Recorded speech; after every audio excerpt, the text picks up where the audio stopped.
It's a warm autumn afternoon. The sun reflects golden rays off the gentle, rolling blue waves of the sea, each wave kicking up mist as it contacts the prow of the ship. There on the horizon, the central mountain of Cadence stretches impossibly high into the clouds, as though it were a pass to the heavens themselves. Soon after, the cliffs of the eastern coast rise into view, and with them, the city of Kine, a bastion of stone and timber at the edge of the untamed lands. It looms overhead as the ship passes into the mouth of the river, with the greater city looming overhead. Here in the river under the city, the Undercity is bustling with energy of its diverse people, all of them working to supply the city and expand it rapidly. Sailors, merchants, and carriages create an expansive melody that drowns out the waves. Across the river, on the northern side, you can just make out the smaller but just as impressive city of Hardova. Of course, neither of these compare to the massive city of Aethurim, from which Brielle comes, but even in her lack of experience, she would realize the accomplishment of building such cities in only a dozen years or so. So Megan, why don't you describe Brielle for us? So Brielle's a 5'9" human-looking girl with fiery red hair. It starts off as like a light bright orange and fades down to a burgundy, which she keeps up in a ponytail because having hair in your face is just a nuisance. She wears like padded armor, and she has like a look to her like she's super excited to look out at the world and see everything anew. She's starry-eyed, wide-eyed, and like just super excited, hands on like the edge of the ship, like white-knuckled, just like, oh my gosh, this is the coolest thing I've ever seen. Brilliant. Well, as the ship comes into port, sailors move about on the deck, working to secure the ship and preparing to unload cargo. Once tied off, however, the travelers are summoned to the gangplank to disembark. There on the pier is a stout halfling with a ledger and a quill. As each passenger steps off, he questions them. However, he is quickly interrupted by a young man in black, loose-fitting pants and a black vest with the emblem of a red hawk on it. The young man squeezes past him and everyone else on the gangplank, waving a folded piece of paper. "Sorry, priority delivery," he says in explanation. One of the sailors aboard the ship runs across the deck to meet him with a small package. He gives him a quick sniff before handing it off to the boy. "Still fresh," is all he says. When he takes the folded piece of paper, the young man takes the package and he disembarks the same way he boarded, and he takes off in a sprint down the road. The line begins to move once more down the gangplank, and with a brief glance at Brielle, the official's eyes return to his ledger as he questions her. "Name?" "Oh, hi." And she'll like go to like awkwardly shake his hand, but realize he's holding a ledger and like a pen, and just like, Brielle Emberglow of the Phoenix Forge. Not sure if you've heard of us yet. We're going to be big here. Let me tell you. Am I on there? Well, you are now. Coming from? Oh, I can't think of my name. My hometown right now. Aethurim? Yeah. Purpose and Kine? Visiting a friend. Oh, it's starting a business. Yeah, that's the more important part. Nice. Always need more businesses. Who's your friend? She like pulls out her letter and she's like, yeah, maybe. Wilton. Yeah. Oh, Wilton, of course. Fancy friends you keep. All right. Thanks. You're going to want to go up this road, up the hill, up to the upper city. All right. Western edge of town. That's where you'll find him.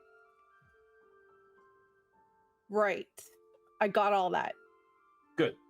Now obey the law or face the consequences. And he like gestures with his head a little bit, and you can see behind him there's several armed guards, all of them really like boiled leather breastplates and carrying long arms. Got it. Have a great day. You too. And then he just kind of looks at the next person and continues questioning. I take it you head up the road? Yep. Yeah. Well, as Brielle makes her way up from the Undercity to the Greater City, It is a number of sloped roads carved into the cliff face, weaving back and forth, each one lined with homes, shops, craftsmen, bakeries, and other curiosities. It's almost reminiscent of Aethurim, though the exception is that you can see the ocean, you can see the sky. You're not completely closed in by massive skyscraping buildings and structures of all sort at all times. As you take in the sights and the smells and the hum of the people that almost reminds you of home, you come up towards the plateau, and there, a human man and a gray-skinned half-orc female step in front of Brielle. The man sticks his hand out to her, palm up. "Gotta pay the toll, miss. Free silver to get into Hightown." Oh, yeah, sure, totally. And she'll like go in her pouch. No questions asked. Just like, I gotta obey the law. This is the law. So give him 3 silver, no problem. Thank you. And free for her too. For what? Free for her too. The half-orc woman sticks her hand out. 3 silver. Okay, that's how you guys do it here. She hands it over. They both look at each other and just kind of like run off giggling. They seem nice. Nice people here. Fantastic. Well, Brielle continues her jaunt into the city. She'd be able to make out east and west at least, right? Yeah. Yeah, so she heads off in the correct direction from there. And from that, we will move over to a peaceful, well-shaded little nook in a park in the city. At the southern edge of a small lake, beneath swaying branches and among the playful chirping of dozens of birds, sits a spring eladrin. Rhowan is sat kind of just staring into the reflection of the sky and the pond that he's sitting near, contemplating the ripples, or maybe something else. It's kind of hard to tell. If he was standing up, he'd be just a hair under 6 feet tall, with green tinted skin, green hair with vines and leaves growing through it, and a big staff that he keeps by his side. Well, as he sits there in contemplation, he finds that it's so peaceful and comfortable here in his favorite spot that he almost wants to take a nap, especially with that cool western wind coming in.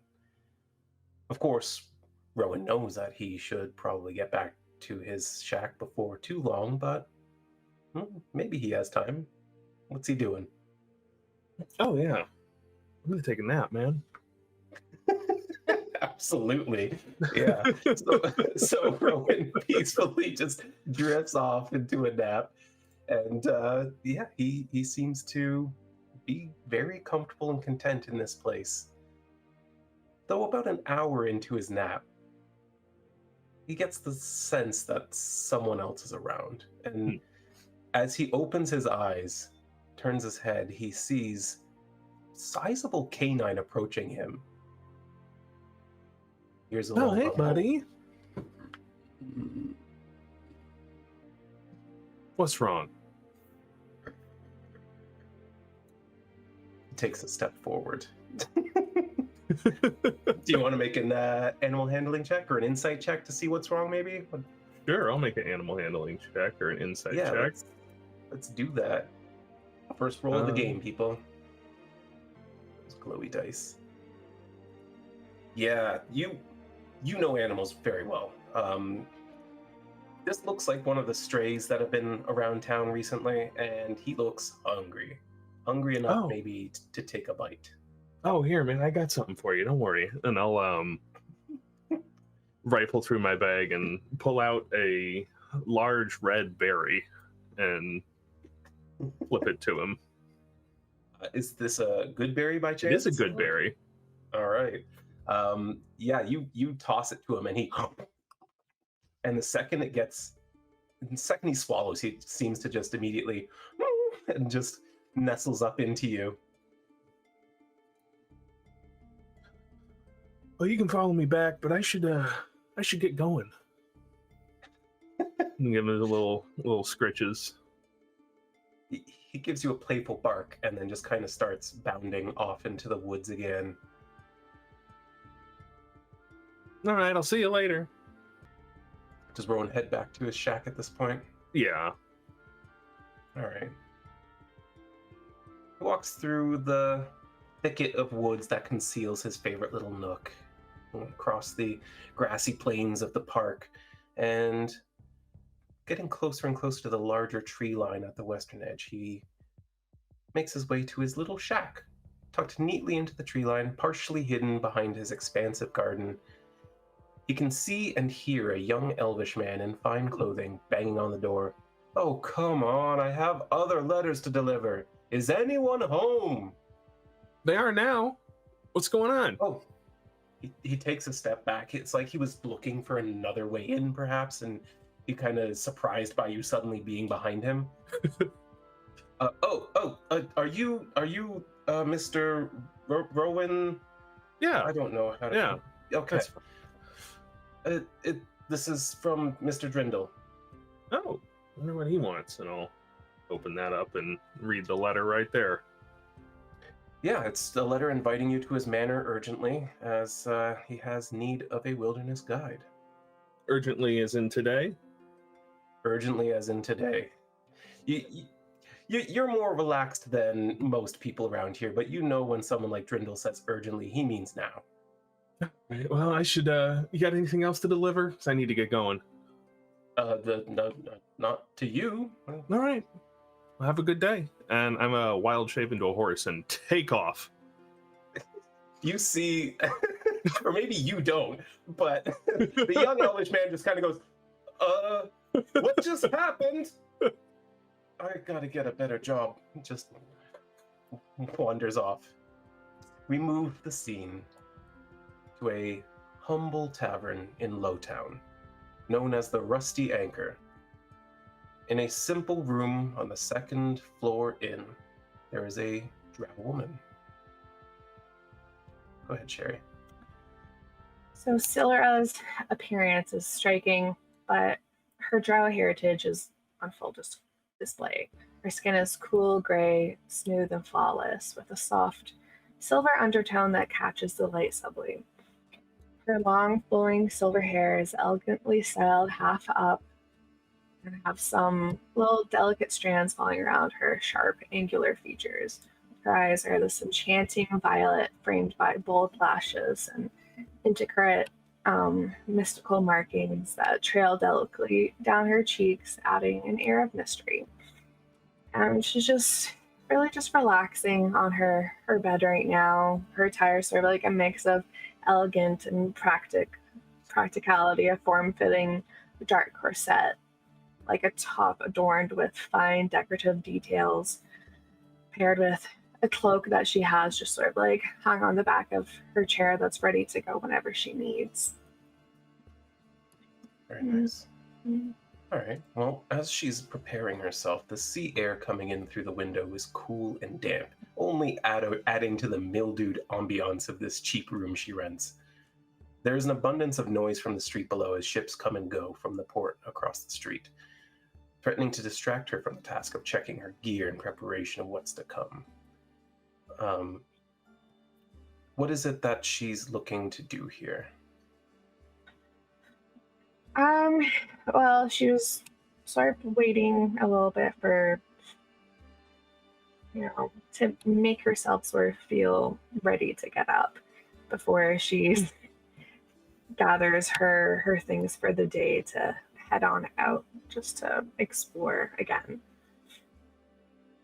All right. Well, when she feels prepared, she heads on down the stairs into the tavern and out the swinging double doors into the street.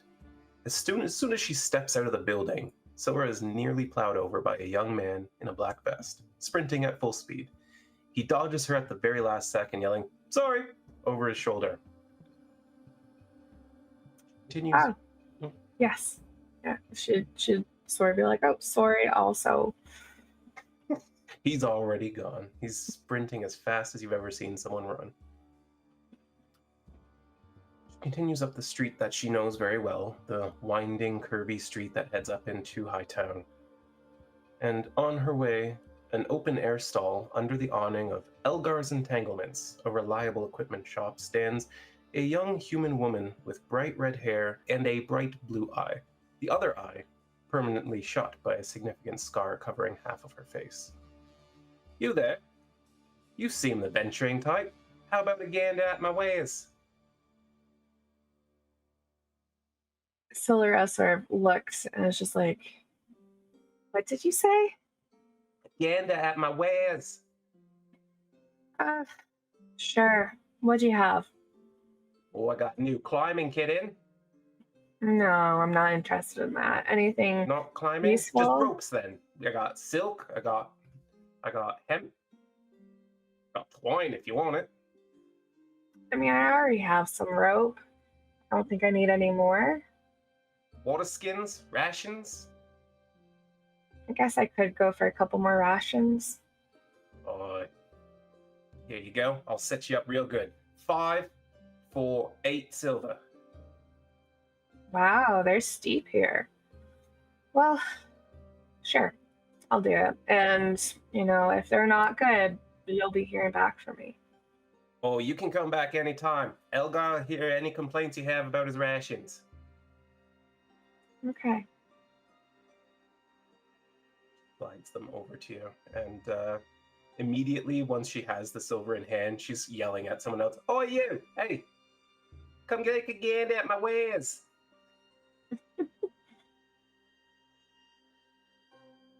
From there, Sylra continues on up the street towards Wilton Drindle's manor. We'll take our focus over to Kine's downtown core, where there sits a humble yet decently busy butcher shop. A wooden sign out front claims it Barefoot Meats, while gently swinging in the breeze. Above this pleasant shop, in a simple one-room apartment, we find... You see Wren, who is a 5'8" woman changeling. She's stood in front of a mirror at the moment, leaning in as she sort of examines her face. Her eyes are stark white, pupilless, and they give her a sort of ghostly appearance when mixed with her dull gray skin. She lets out a small sigh as she looks over her skin, trying to avoid the discolored splotches that mark her skin. Full lips and wispy, snowy white hair, which she's tucks behind her ear. She's wearing a lot of gold jewelry, delicate chains, adjustable arm cuffs, and chunky earrings. Despite the number of adornments she has, they never seem to jangle or clatter as she moves. She's dressed in a black cropped shirt that ties at the back, the fabric clinging to her frame. And she's wearing deep navy-colored harem-style pants that are tied at the waist with an intricate purple sash. The color of her wardrobe blends effortlessly with the hues of her apartment, which are blue and purple and light grays. This cramped sort of room she's made her own, and it feels very cozy and warm and welcoming. As she looks herself over, there is a sudden hurried knock at the door. Wren moves over very quickly, soft padded footsteps across the floor. She kind of listens at the door for just a moment and then quickly opens it up. Yeah, you hear heavy breathing when you listen at the door. When you open up the door, you find a young man, black vest with an emblem of a hawk on it, holding a package in hand. He seems desperately out of breath. Hurry! From Eldralis. Ma'am. He holds out the package to you. Oh, thank you. And she's going to take it from him. she's going to take out a gold piece as well, because it looks like he's had quite a day for your troubles. Thank you. Oh, gold. Very nice. Call me anytime. And he just takes off at a light jog down the stairs. She kind of looks out into the hallway to ensure that he actually does leave, and then quietly closes the door. I assume this is the package she's expecting. Yes. She's just like, perfect, right on time. And she's going to slip on her shoes, which are like gold strappy gladiator sandal style shoes. She gives her apartment a quick once over before she grabs her shawl, wraps it around her shoulders, and then she's gonna head out downstairs into the streets. As Wren heads down the covered stairway and out into the street, her attention is immediately drawn to the large southern window on the butcher shop. Bright-eyed visage of the 5-year-old Lottie peering at Wren while her cheeks puff out suddenly, her open mouth pressed firmly against the glass. She taps desperately at the window, trying to make sure you notice her. It definitely looks like Wren is very much in a rush. And then as soon as she sees that Lottie is trying to get her attention, she comes to a halt.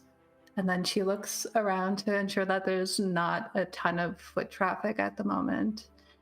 And then she goes up close to the window, kind of like presses one hand against there, and she returns a very silly sort of expression at her, like, but she uses her shapeshifting to like make it more pronounced and like cartoonish.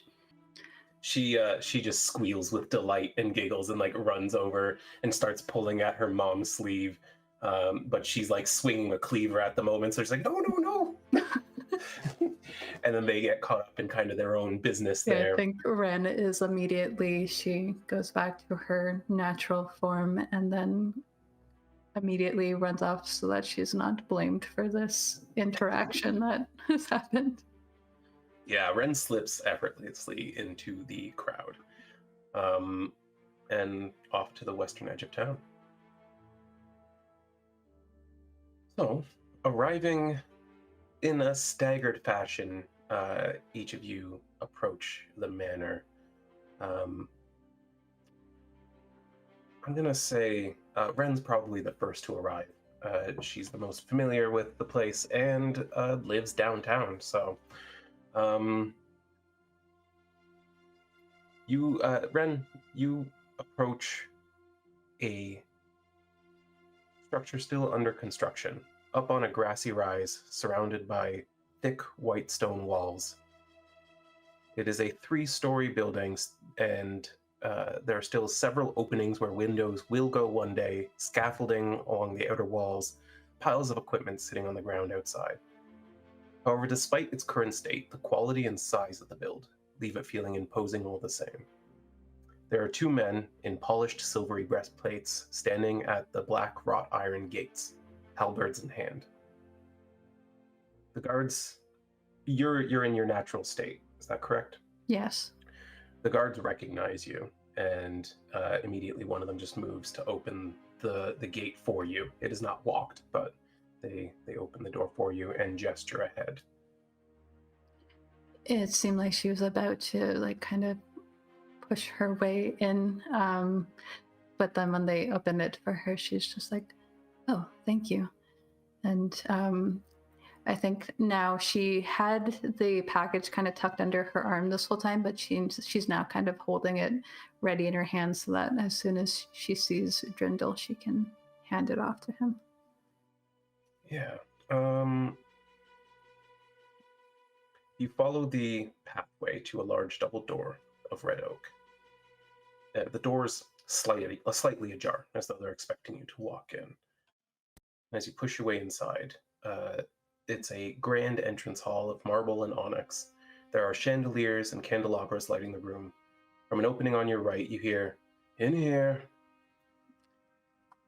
Does the construction of this place look like it's kind of modeling the Medios sort of look of construction, or is it something new that he's trying? Oh no, this is 100% a in every way it resembles the Drindle manor in Eldralis. This is exactly the sort of design scheme that they have, the same adornments. There was more gold in the one in Eldralis, but that's probably just a convenience thing.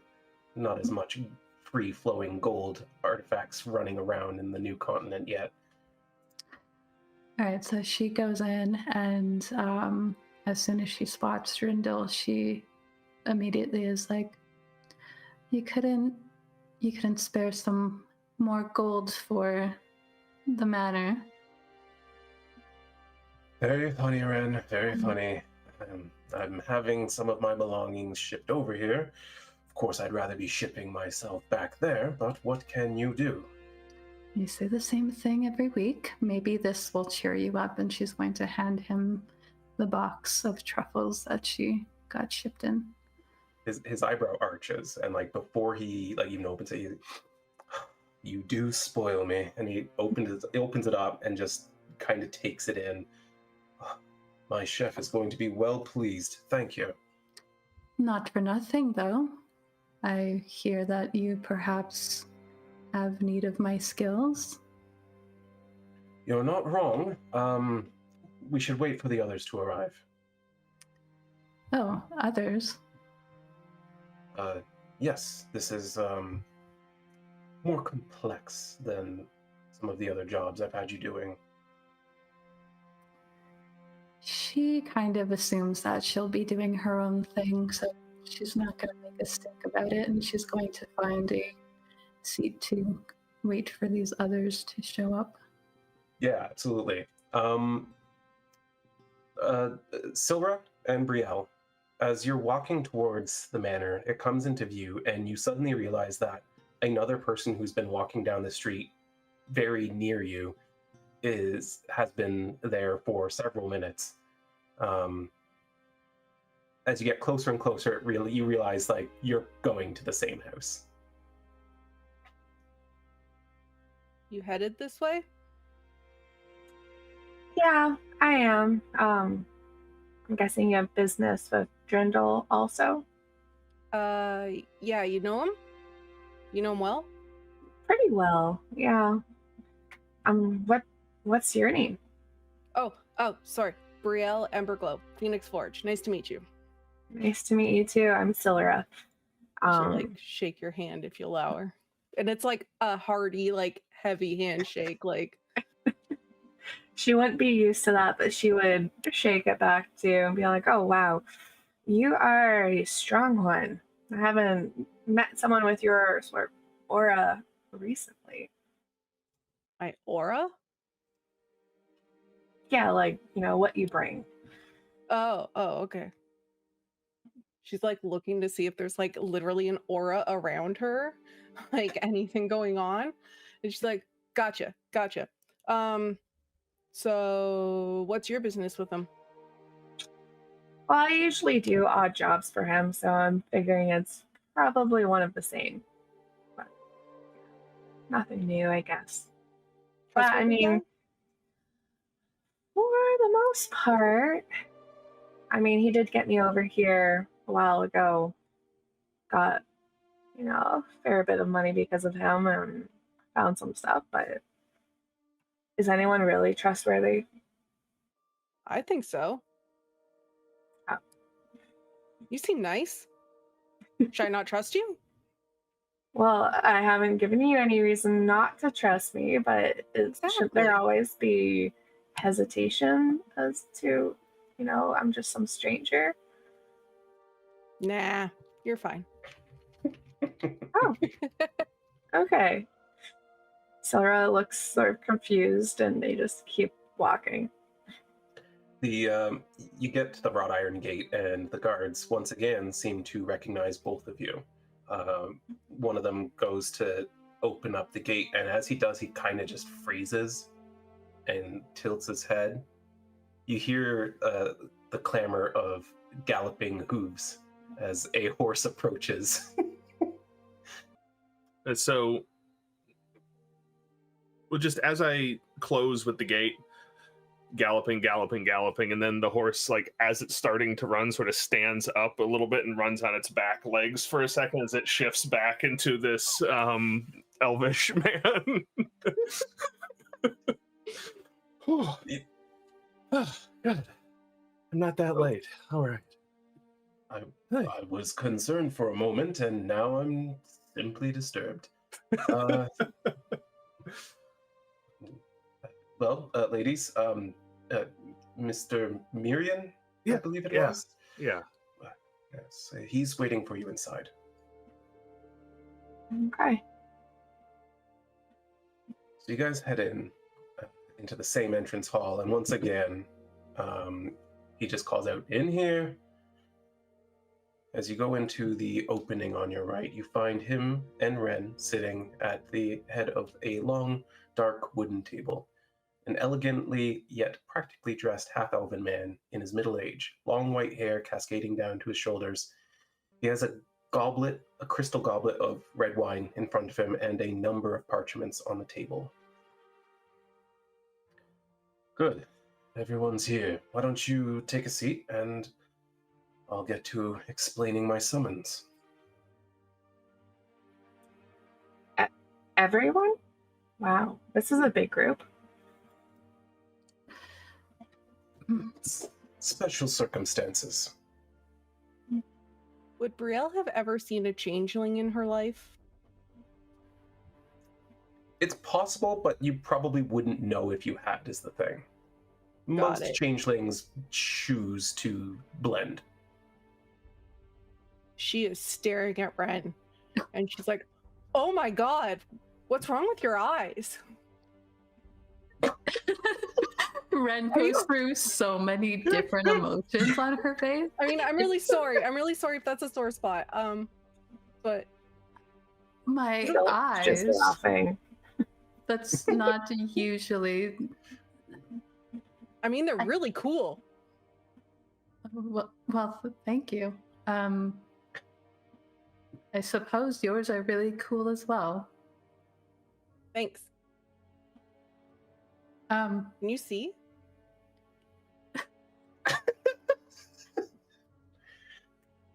I can see just fine. And she's going to, for a second, kind of shift her eyes so that they turn to kind of reflect Brielle's eyes. And then they change back to white. It's just one of my many skills. That is the coolest thing I have ever seen. Hi, I'm Brielle. She seems like so taken aback.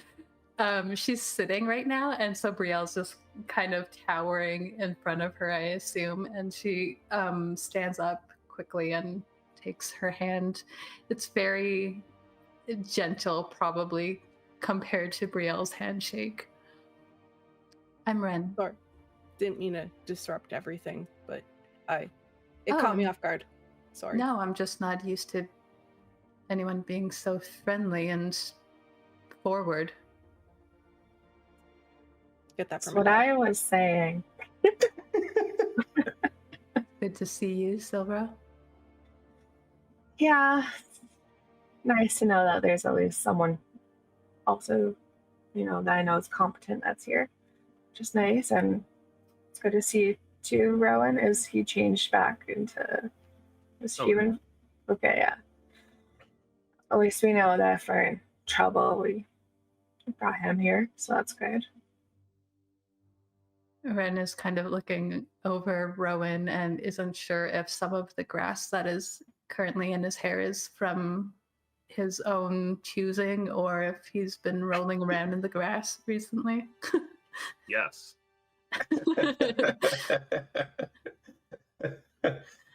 Suddenly a sharp whistle just cuts through the air, and Drindle folds up a piece of paper as a man in decent, fine attire comes running out, and he just hands it to him, and he's like, "You know where it's going." And he takes off. All right, are we settled? You've all been introduced to each other at this point? Okay, then. Here we go.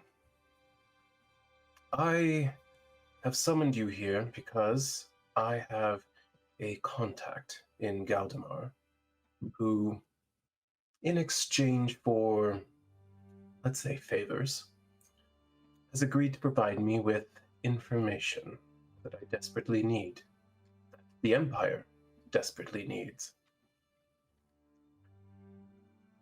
Of course, this is going to require the utmost of your discretion. I assume I can trust the four of you with it. Who am I going to tell? Of course. Yes. Right? Good. The information that I am hoping to receive from him are instructions. The instructions I need to start refining Verglass into Galderite. Is this the first time we've heard of this? You've been around enough and you are familiar enough with him that you know he's been after this a while. The dwarves in Galdemar created Galderite recently. There's been rumors going around that they've found a way to refine it and infuse it into weapons and armors of all kinds. Well, that would be quite a move for you. Yes, it would certainly secure the Empire's divine ruling in our continent of Medios. You see, the Kingdom of Aurelia has often looked at us with envy and, well, a military advancement like refined Galderite could sway the balance in their favor enough to embolden them. The Emperor does not seek to war with dwarves, but should we have to, we should be on equal footing.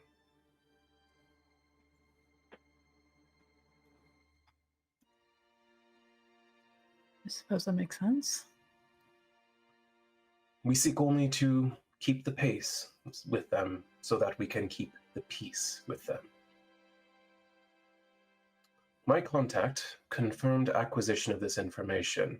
However, en route to the rendezvous, I suddenly lost contact with him. Initially, I was going to have you, Wren, go and meet with him and make the exchange. However, my last contact was just before he entered Denmar Pass, which, from what I hear, can be rather treacherous. This information must be for my eyes only, no exceptions. It cannot be spread until we establish our hold for Jakarta.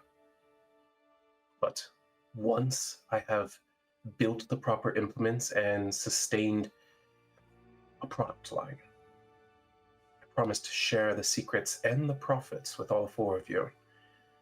Brielle, this may be of particular interest to you, as I understand your family is looking to expand their business. I mean, that'd be great if you could share that information, then that could help us out a lot. I'd even be willing to cut you in on the supply. Really? Indeed. That'd be amazing. Thank you.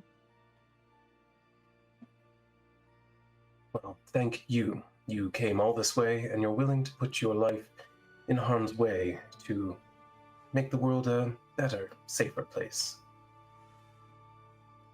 Thank you for agreeing with me and not my mom. When I see that impetuous adventurer spirit, I can't help myself. These things must be encouraged. What would the world be without such hopeful, youthful vigor? Exactly. And of course, once you return this item to me, I will pay you handsomely. At least as a holdover until we can make shipments. Are we all in agreement then? Yeah, totally. Is there nothing else that I can get apart from payment? Like, this information doesn't really necessarily go with what I'm looking for. Well, I thought you might say that, and, well, I will have my men do some scouring for you, though, you must understand the power we're talking about here. It could be quite significant. Could even potentially forge you a weapon that would enhance your magical capabilities. Yeah, that's what I'm more looking for. That sounds good. Indeed. Wren, are you on board? Her lips are like kind of pressed together in displeasure. It's nothing against anyone here, but you know that I work alone for my own reasons. It's just really a team effort. Wren, I in no way doubt your capability. However, the contact that I had bringing the item was rather skilled in the same area as you are. And if he's gone dark, that would mean sending you alone might be sending you to your death. I see. Not only that, the travel across the wilderness is not particularly in your wheelhouse, nor It's is not my the... strong suit, I know. And these caves run very deep. She crosses her arms and her expression relaxes a little, but it's still a bit unreadable. All right, well, for you. Greatly appreciated. I promise it will be well worth it, and this is a reliable group. Each has various expertise, and I'm trusting the three of you to take the young Brielle under your wing a little bit, show her how to navigate certain curiosities of this adventuring life.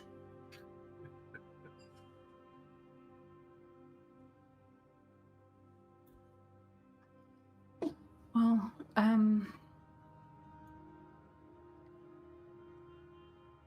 I guess there's always room to expand new experiences and skills. So, Come on, Wren, it's not going to be too bad having to be stuck with me. it's not exactly being stuck with you, it's that I am not used to working with others.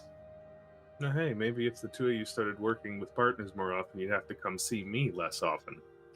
Well, perhaps you have a point. But, that's my highlight of my day. Well, you can come visit without getting stabbed first. Sorry, what? I wouldn't concern yourself with such things. If you can swing that axe at anything like you can swing a hammer, I suspect that you won't be in any immediate danger of being stabbed. Have you ever been on an adventure like this, Brielle? You should ask me if I've left my house first. Let's start with that. No. Oh boy. Oh, this is gonna be fun. She is completely green, then. My confidence is through the roof. Since when is being completely green a bad thing? Well, I mean, in your case, it's great. She laughs. She really tries to backtrack. It's like, I promise I will not get in your way. Except, like, if people are trying to attack you, you look a little small. So I might just step in your way to take the hit, if that's okay. yeah, that's fine with me. Both of them, yeah, it's that for me. Me too. That's okay. We have a deal. If someone gets stabbed, I know who to go to. another reason that Rhowan was an excellent choice for this adventure.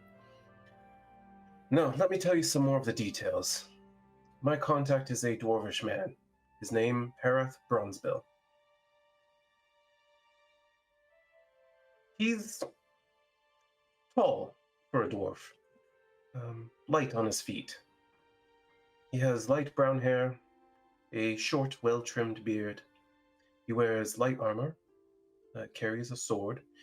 He's not what I would call the trusting type.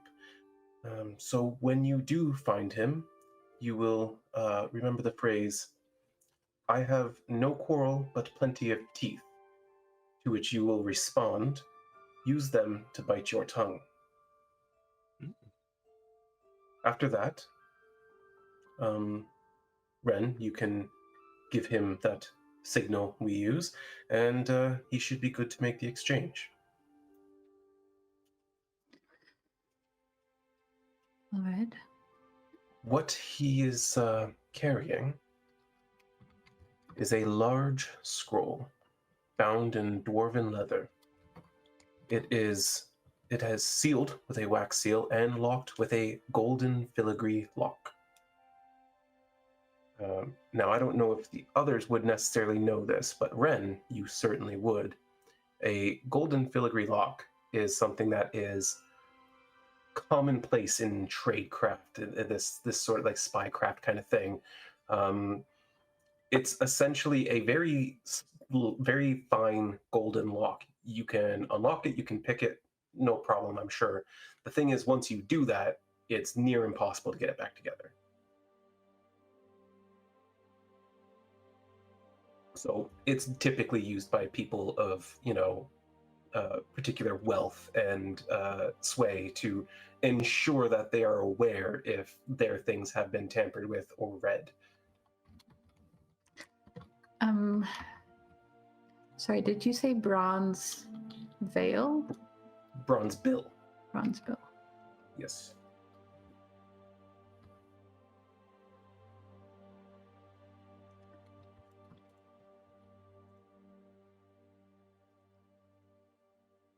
Now that scroll. Sorry, go ahead. Is there anything else that we should know? Yes. Now that scroll is the most important part of the exchange. That is the information that I seek. But he is also bringing me 2 pouches. One with a small sample of raw verglass, not uncommon to find, but important in this context, and one with a sample of refined galderite. I would like both. However, if only the scroll is recoverable, then I will be satisfied. Now, be warned, there are powerful people in Cadence who would kill to get their hands on these items.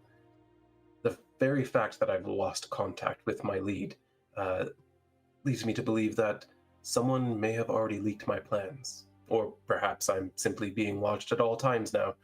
It is hard to say. Either way, time is of the essence, but it's getting late. Do not leave in the dark. Get some rest. I have opened a tab for you at the Deer and Damsel. Get some rest. Get some sleep. Leave before dawn. You do not want to draw any unwanted attention leaving in daylight.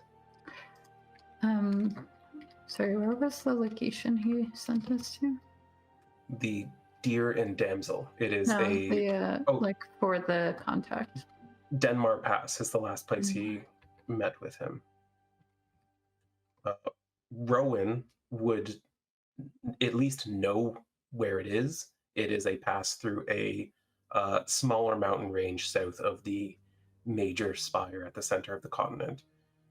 It runs deep, even nearing the Underdark, and passes through the mountains to the other side,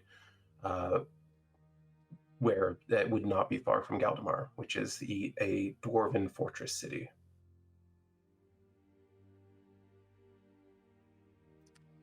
Thank you.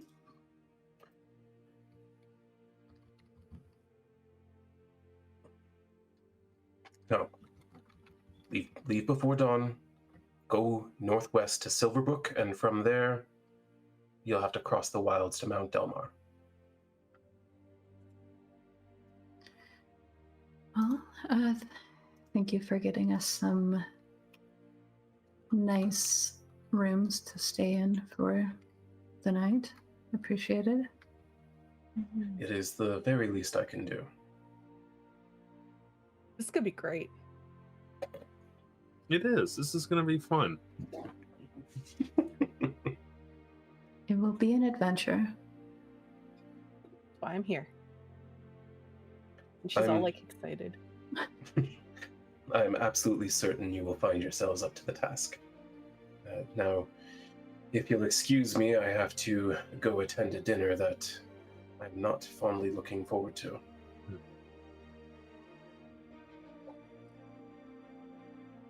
Don't let us keep you. He gets up, stacks his papers together, tucks them under one arm, and turns to leave. Enjoy your dinner.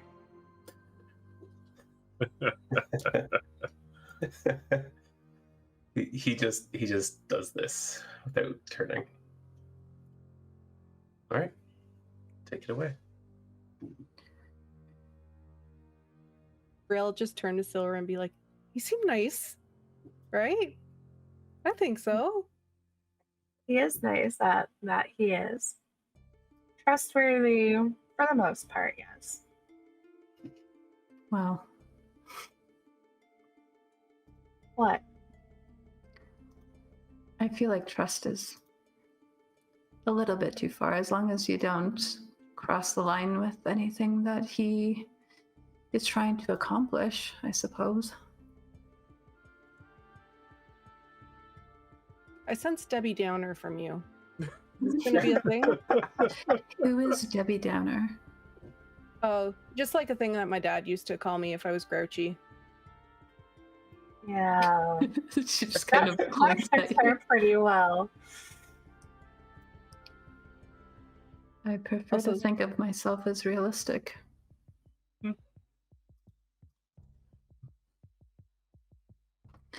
Well, shall we go and get this over with, I suppose? Yeah, we might as I'm well. following you guys. Do any of us know where this deer and damsel is? Sounds a lot nicer than where I usually stay. I know the way, yes. It's pretty upscale, so yeah, follow me. And she's going to lead them out and head on over to the deer and damsel. Yeah, okay. It is getting to be early evening. City's still rather busy. Of course, it's not quite as crowded here in the wealthier western portion of town. But it's a short, maybe 10-minute walk to the Deer and Damsel. It's a fairly sizable tavern, very well built, very nice atmosphere. Inside, there's a number of tables that are filled and only a few that are not. You go in, and there is a single violinist playing a tune unaccompanied in the corner, and there are several people standing behind the bar, serving people and directing people. Well, he's covering all of the drinks. What is your drink of choice? Water's fine. Are you Are you even laughing of, at me? Why are you laughing at me? are you of age to drink? What's the legal drinking age? I don't think they have that There here. isn't one. Yes, I am. The I water's just had- dangerous. You got to drink the Never ale. had it before, so water seemed fine. Ah, come on, you have to try something. Yeah, water's fine. Oh, get her some honey wine. That's what I'll have. She'll love it. Okay. I'll also have a glass myself, or a pint, or whatever they put it in. Comes in pints. I mean, they'll put it in anything you want for the right price.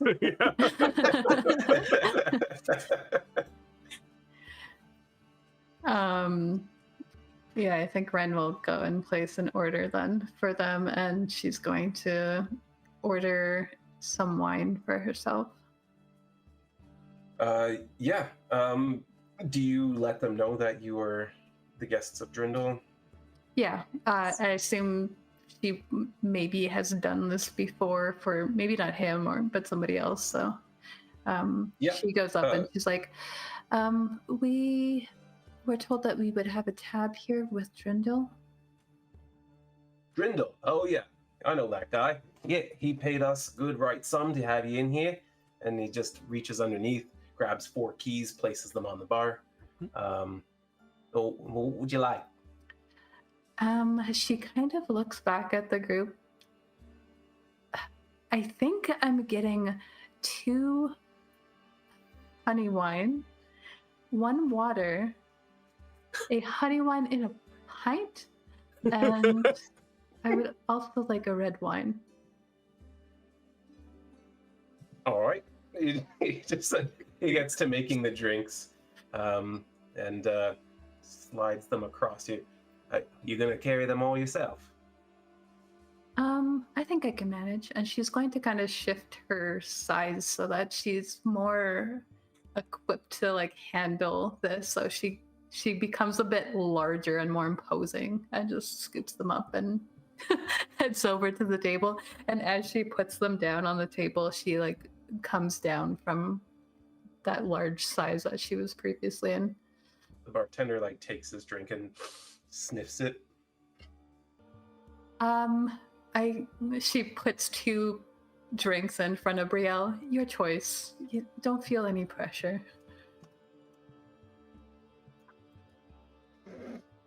Does it smell good? I mean, it smells kind of.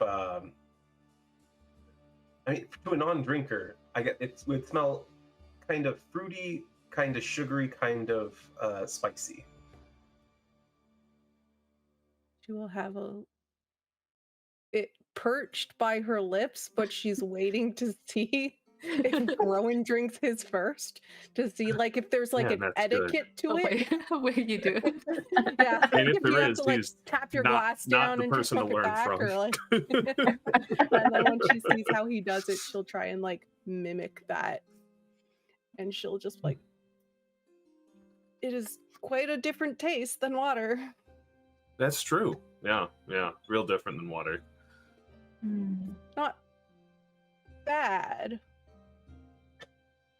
See, that's what we like to hear. And Sylra is going to take a couple chugs per drink. Her pint. Her pint of wine. Brielle will see her trying to like chug her stuff, so then instead of taking a smaller sip, she'll take like a bigger chug, kind of like she's doing. She's really just trying to watch you guys and mimic so she fits in. She feels kind of a little bad about how she talked to Wren, so now she's trying to be on her best behavior.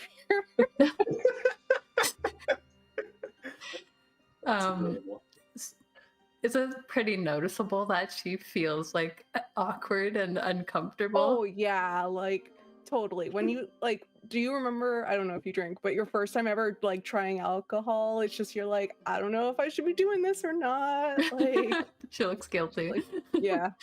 I think Wren is kind of watching this, and she goes, so you've never really been out of your house, never been on an adventure, never had alcohol? Nope. Drindle mentioned a business? Oh, yeah. Business? Well, not me. My parents have a business. They have a forge, and I just help at the shop a lot. So really, I didn't need to leave much. You know, help mom at the front a bit, but I really love doing like the smithing stuff in the back with my dad. Oh, a hard worker then. Yep. Well, That's a good skill to have. A quality that I admire. I mean, if you want me to look at your armor or your weapons, if there's anything like wrong or like something's bent out of place, like let me know. I'll have a look at it, no problem. That is a useful skill to have. I don't exactly have need for having my weapons maintenance, but I appreciate knowing that.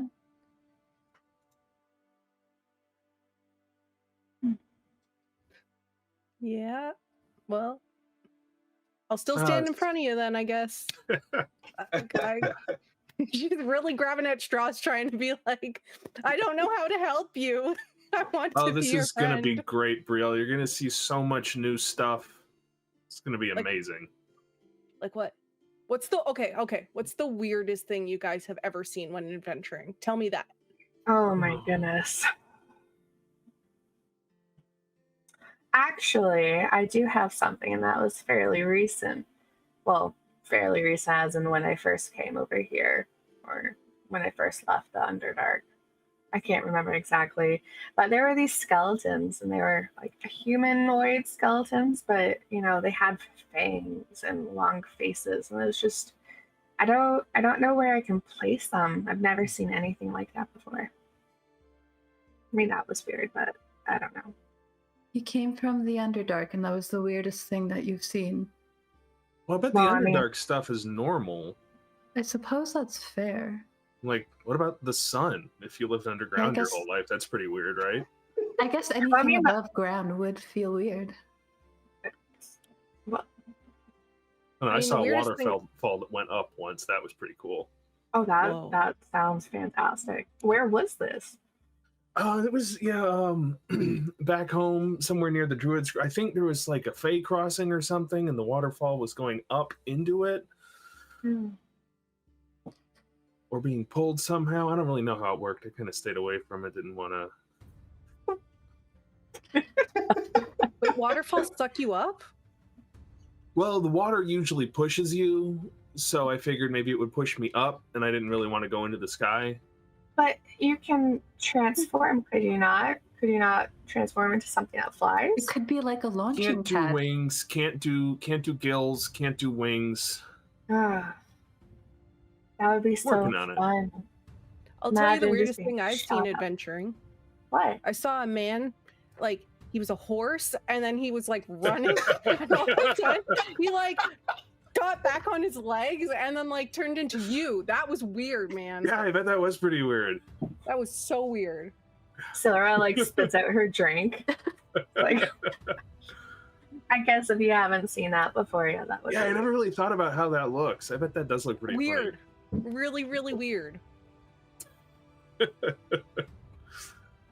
I suppose that I'm not as weirded out by you changing.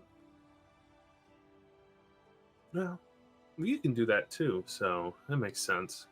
Not quite like you, but it works different. I can't do people.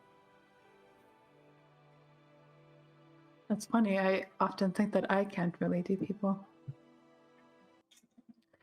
Yeah. But to answer your question, I'll be honest in that I normally don't travel outside of the cities. A lot of my skill sets keep me tied to things like parties and social interactions, and I don't see a lot of strange creatures apart from Rhowan. So I wasn't wrong. Oh yeah, no, you're totally right on. Liquid courage. Drink some more. All right, Wren, what is your passive perception? Oh, I don't think very good. It is 9. Oh wow! Wow! Oh, wow! Yep. That's the lowest I think we've heard so far. Mm-hmm. Okay. Thank you. I mean, do you want mine? Nope. Okay.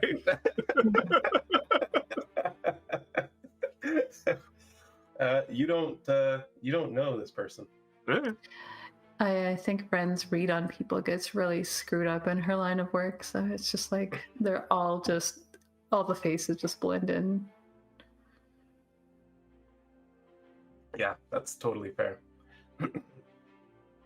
Well, about this time, the door swings open very suddenly, bangs against the wall, and there, standing in the doorway, is a halfling man holding a lute in his hands. He has a short, kind of wild brown hair, scars on his face, but he's got a charming look about him all the same. He steps forward and strums at the lute, and he begins to sing. "The corner of your table, to the dagger at your thigh, we little ones need watch out, or else we'd lose an eye." There's a bunch of people around the tavern who just immediately start cheering and clapping. There's people raising mugs towards him. He makes his way across and he continues to play. And as he's doing so, you can hear people going, "It's him! It's him! It's Friedrich Fingerling!" Oh boy, I'm sure that name gets skewed a little bit.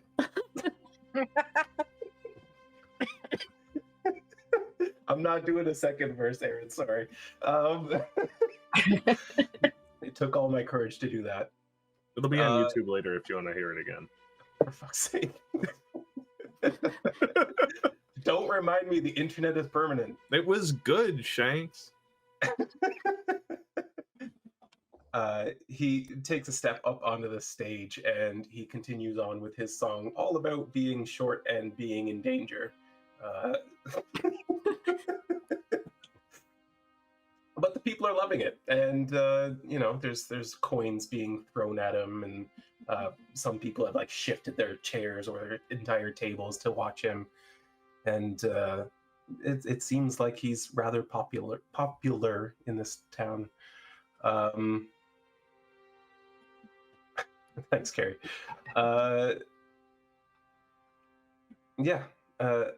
About this time, a server from the tavern walks up and gently taps Wren on the shoulder. He places a second glass of wine in front of her and gestures to the corner. Says, "That man bought you a drink?" She looks over. In the corner, you see a man sitting in a chair that has wheels on the side of it. He's an attractive man. He's got flowing dark hair and white streaks across the side. Sort of a salt and pepper thing going on. Wearing a loose tunic that's open at the chest. He's there with a pipe in his hand and kind of looking across the crowd at you. And as you make eye contact, he just kind of does this to you. Right. She's going to establish a mental connection with him then. Garrick? So this is the first, let's say, secret thing to happen in this campaign. And how do we want to handle this? Do you want the players to mute, or are you okay with them hearing it as players and their characters not being aware? You're asking me? Yeah. I'm not sure. Chat, should we hide this from the other players? I can roll a D2 if you want. All right, so two is you guys gotta not listen in. That's a 2. All right, so I'll give you this signal when you can put your ears back in.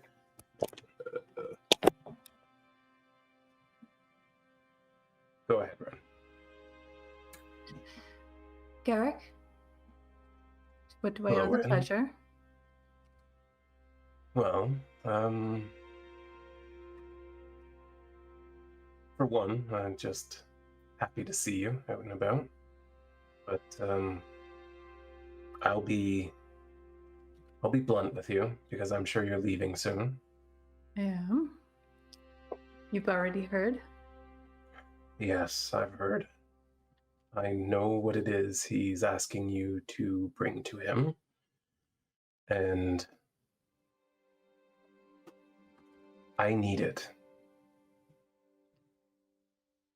You mean instead of him?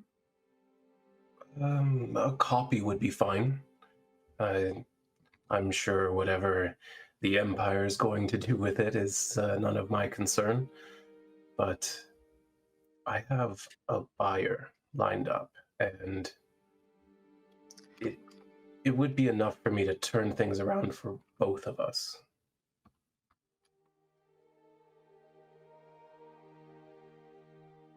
She's normally fairly she normally pauses a lot when she talks to consider her words wisely, but this one feels pronounced.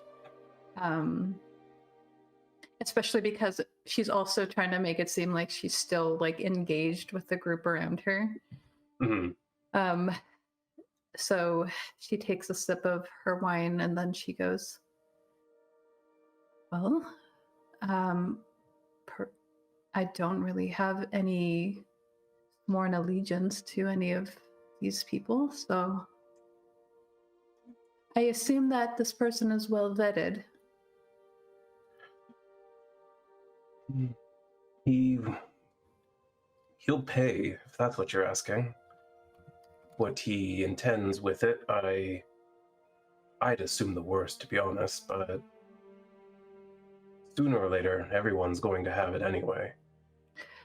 Yes, Drindle did say that he's already concerned that people have taken a look. So I don't see what another set of eyes would be.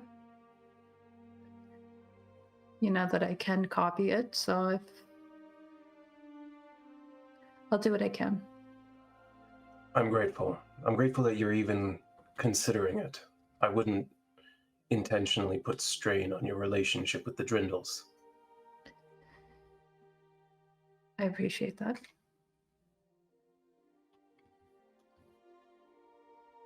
You look good. Thank you. Not as good as you. But that's always been the case. She's going to take a sip of her wine again. She's sort of kind of trying to cover probably a flush that grows in her cheeks, and then she says, well, I will see you when I get back then. Yes. And I'll be waiting.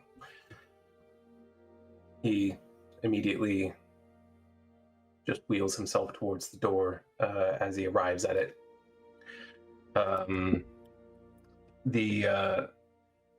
A younger gentleman sees him moving towards the door and opens it for him, and the two head out into the streets.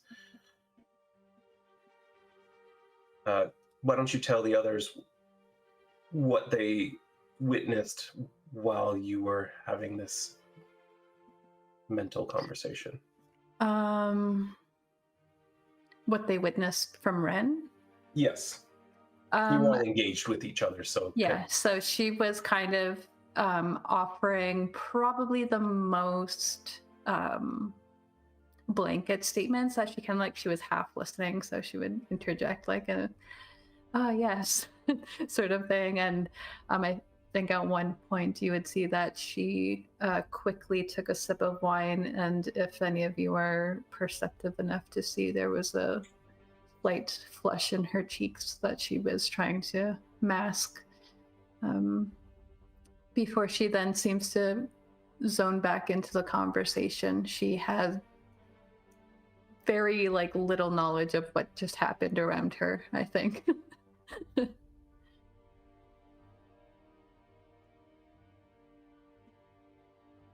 Yeah, and you all see that the man that just bought her a drink. They seem to make eye contact, and a moment later, he just left.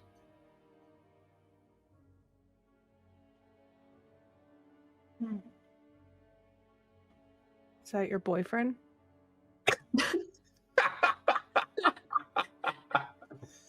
I'm not exactly one for relationships. A friend. Why didn't he come sit with us? He had other things to do. Didn't want to interrupt. He knows that I already feel uncomfortable in these sorts of settings. Sorry. It's okay. It's not on you, and it's not being around people per se. It's just the fact that we're going to work together tomorrow. It's new for me. I'm very used to working alone in the shadows.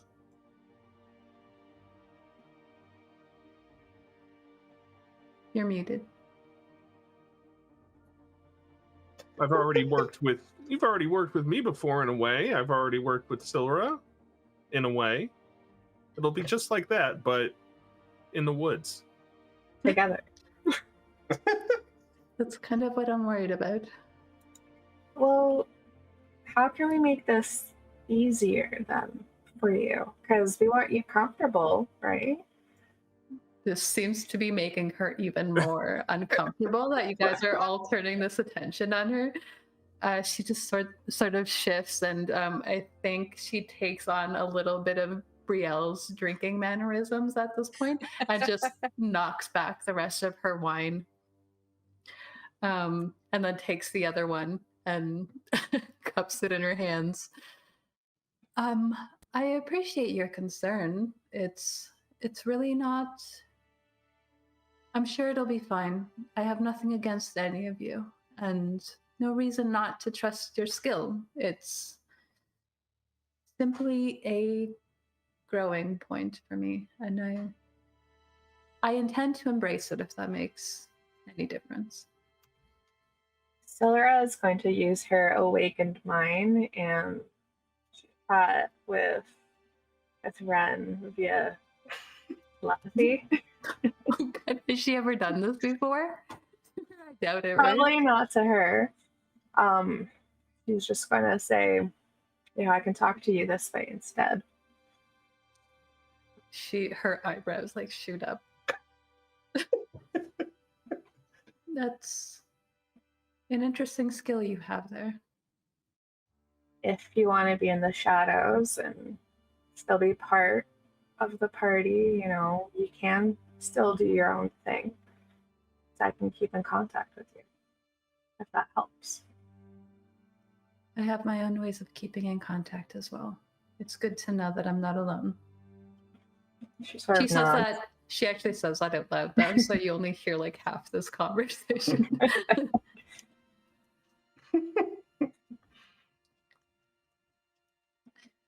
Yes, well, I think I'm going to mentally prepare myself for the day that we have ahead of us. And she's going to take the wine that was ordered for her. And then she's going to slip the 3 keys across the table to them. I'll be in my room. I'm a fairly early riser, so I'll be ready whenever all of you are. She's going to kind of slip away quietly. Sleep well. She just... This is just a thing now. Brielle shouts at someone as they're leaving. And they go. Because she can't It's a think of it at Kine the thing. moment. So she's like, bye.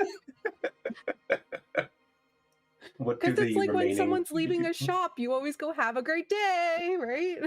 Yeah, that's fair. That's absolutely reasonable. It's the shop girl vibe. It's the shop girl. Yeah. So what does the remaining 3 do? Sundown yet?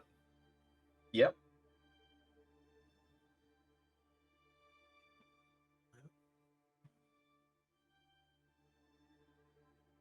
Two of you gonna be staying up for a while? I might actually go take a little walk around, look at the stars. I need to do that before I go to bed. I'm gonna order another drink to mentally prepare. Okay. Is it Because Ren water took or her is it? second drink. So she's gonna take a honey wine. She took her actual wine, so Yeah. You catch the attention of a server, and they come around, and you can tell he almost wants to stay and chat with Brielle, but the place is really busy and loud now because the performer is on stage, and so he's just kind of like, well, if you need anything else, just ask for Jorf. Jorf? Jorf. Jorf, got it. I'm Brielle. Nice to Brielle. meet you. Beautiful name. Thanks. My mom picked it out. I don't know what you want me to say.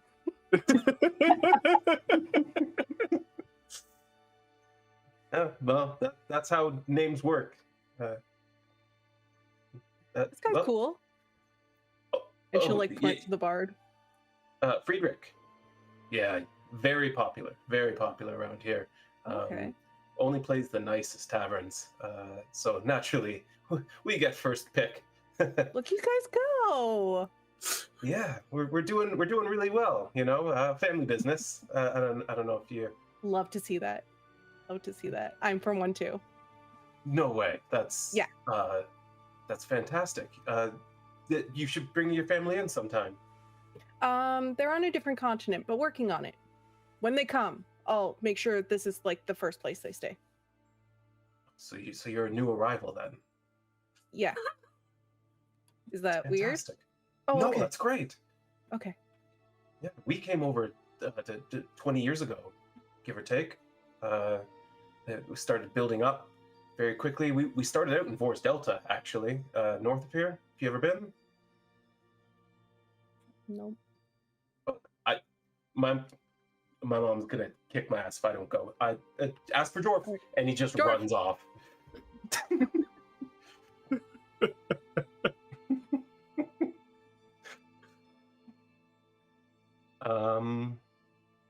Sylra and Rhowan, you head out into the darkened streets of Kine.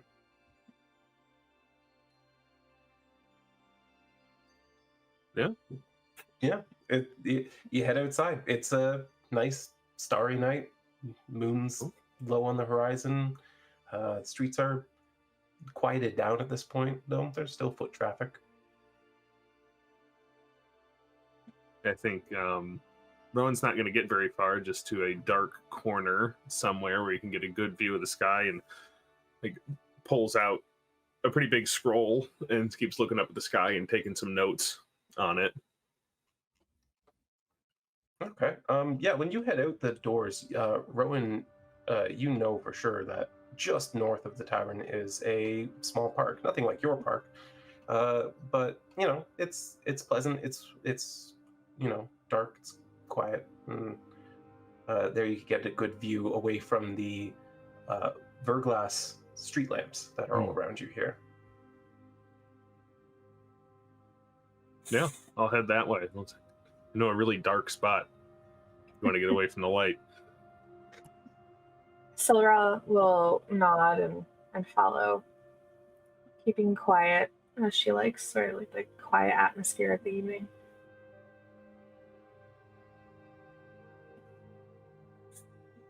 She's going to telepathically, though, send a little message to him and just be like, I didn't realize that you studied the stars too. Oh yeah, it's mostly the healing thing's kind of like a side gig, if I'm being honest. Mostly a navigator. Always seem to know which way I'm going, and other people don't. You didn't imagine how many people I found just lost, wandering out in the woods, lost for days, only a few miles from the road. Yeah, that's probably happened to me in the past. I don't know, I think the stars are just They're so calming. They remind me of Thunderdark, well, crystals that would light up the sky. Well, cavern. That's neat. I should get down there one day. I could show you. It wouldn't be safe to go alone.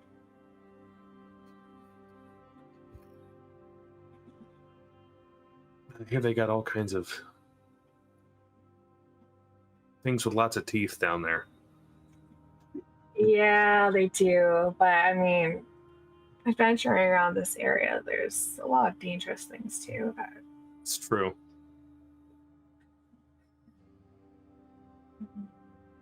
Just gonna slowly like quiet down more as he's working on his little paper.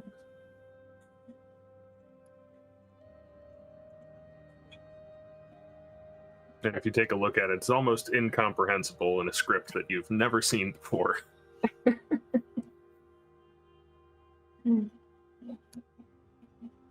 How long does this go on? Oh, I could probably do this all night, but I think I can probably get done what I need to do in about an hour. Does Silver stay with him for an hour? Yeah, she would. Just quietly looking up. Probably like randomly saying a constellation name or two every now and then. Okay. Brielle, why don't you make a constitution save for me since it's your first time drinking? Yay. I don't know if we went over saves. Did you? Very good. Bad. Yeah. Oh, not bad. It's okay. You just made it. So you after your second drink, you start feeling a little bit off balance. You're okay, but you're realizing, oh, this has a different effect than water. My cheeks are flush. There's a little bit of a glow to her. Yeah. Does she stay there for the hour that they were outside? Oh yeah. She's like Yeah. really enthralled with this bard.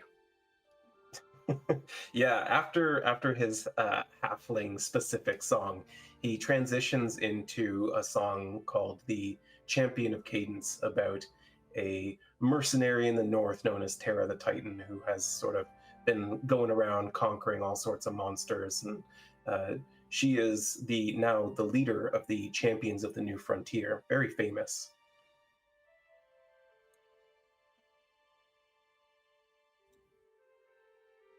We're waiting for you to sing it. I'm not singing that one. Dang. Such a good song, though. You drop I a did link in play it chat. on my map making stream yesterday. It's though. true. It was really good. But an hour goes by, and Rhowan and Sylra return to the bar.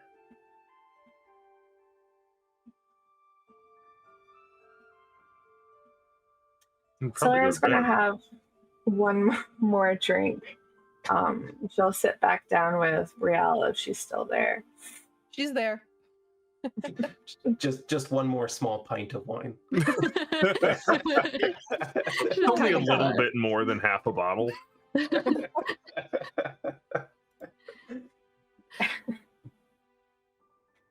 And Rhowan?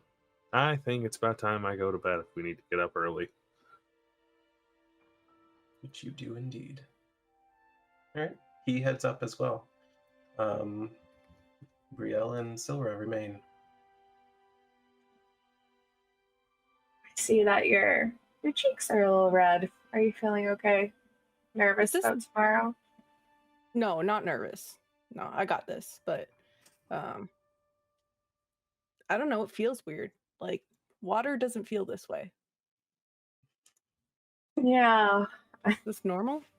it is normal. It Am I happens allergic the to best of honey? Is us. that it? No, Okay. that's just the drink taking effect. Calming yourself, letting I don't know how to describe it, but it's got a nice, no filter sort of effect on people sometimes. She's like thinking. She's like, am I supposed, like, internally, she's like, am I supposed to have a filter? Like, is that like, What's a filter? what's a filter? Nothing changed in that regard. Do you drink often? I mean, I'm not like a drinker, as some would say, but I do stay in a tavern and I enjoy my fair share of drinks here and there. Easier to spend the time, you know. Not a lot of friends out this way. Really? I just made one. His name's Jorf. He works here. I feel like drinking actually makes you more friends. That can be the case sometimes. Not always. I am not accustomed to trusting people so easily. My people are fairly manipulative, so I tend to. It's hard. Well, you can ask me anything. I'm an open book. Except for that one thing that we're not supposed to talk about. Yeah. That's in a small box in the back of my brain, locked up tight. If you ask me, I'd probably say I forgot.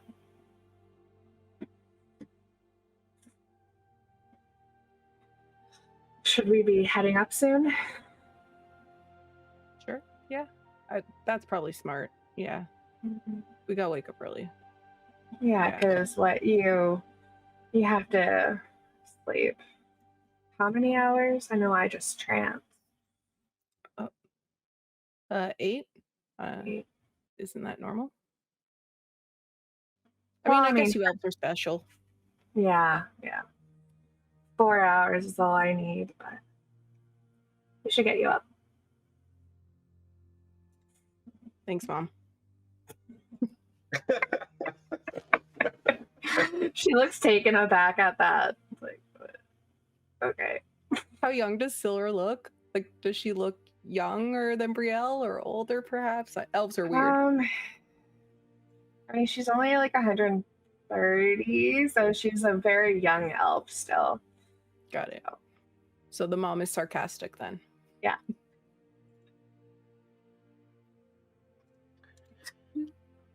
Right.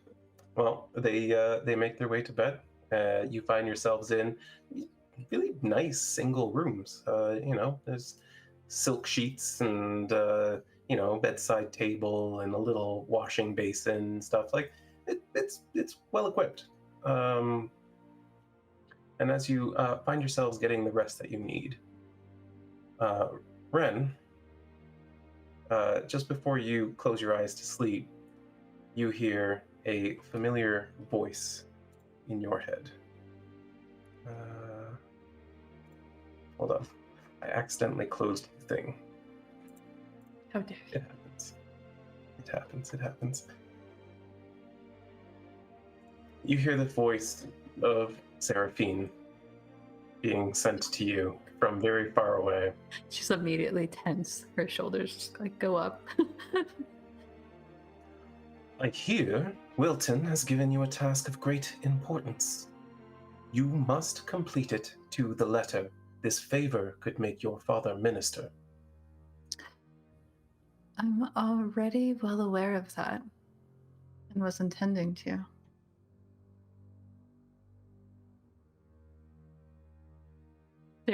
This is like probably the most this is probably as short as she gets with Seraphine. Do not fail our family name, comes a second sending. I hope you're doing well too, Mother. I will do my best. Good night. There is no third sending.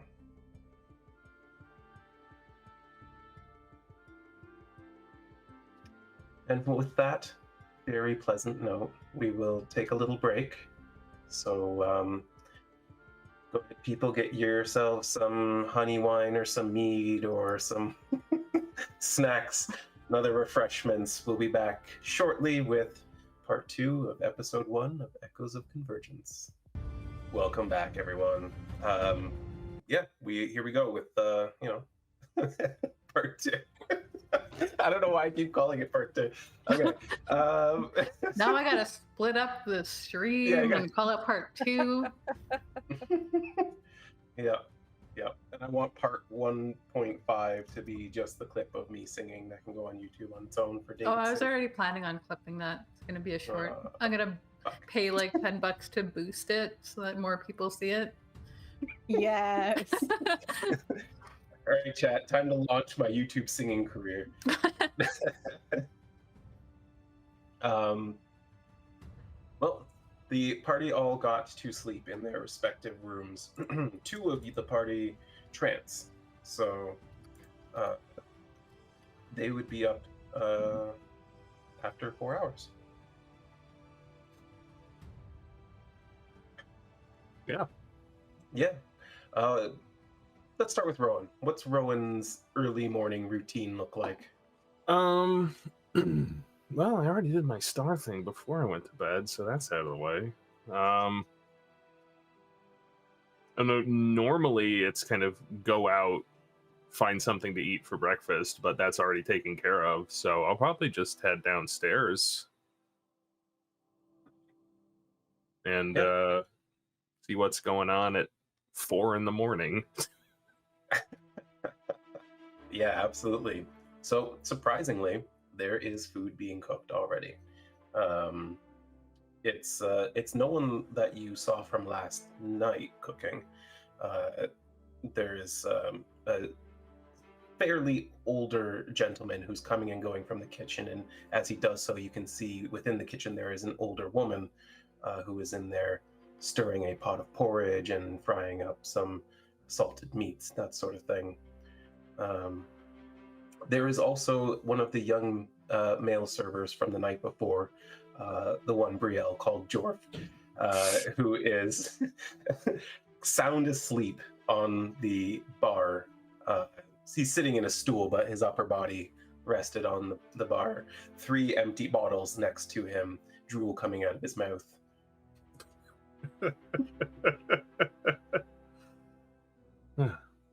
Well, Jorf looks like he had fun last night. That's good. What's Sylra doing first thing in the morning?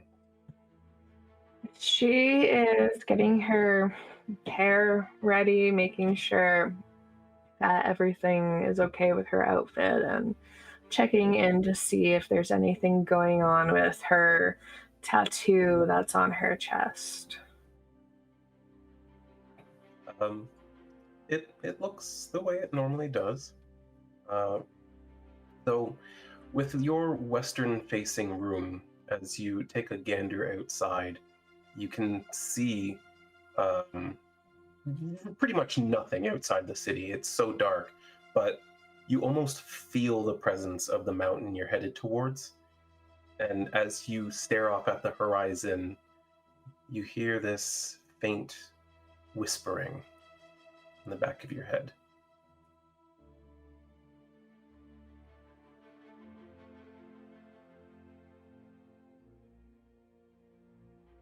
But it amounts to nothing. It's unintelligible. Does she make her way downstairs once she's ready? Yes, she would. Yeah, so you head down and you see same things as Rhowan. Rhowan, did you take a seat at a table or? Nah, I'm probably staring out the window near the front.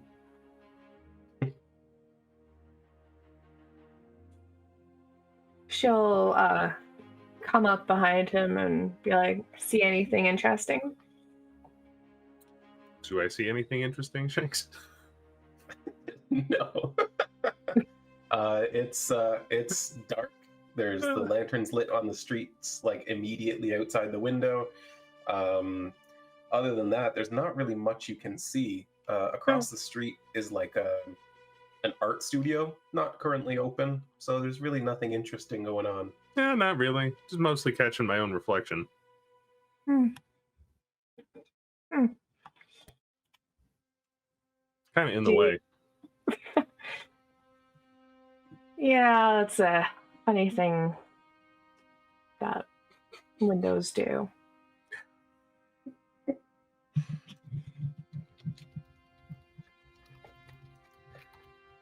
And you know I don't have any glass in the windows at my place, so this is not used to this.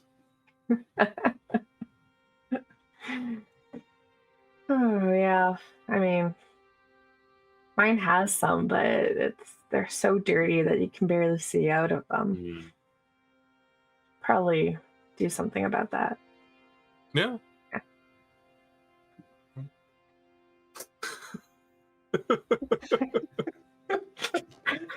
I want to clarify. I don't normally do this, but I want to clarify something. I don't think those names were given by me, were they? No, that was a chat thing. All right. Well, you guys are served breakfast shortly thereafter your conversation, and before long, Wren and Brielle would be waking. A little bit less sleep than you may have wanted, but enough.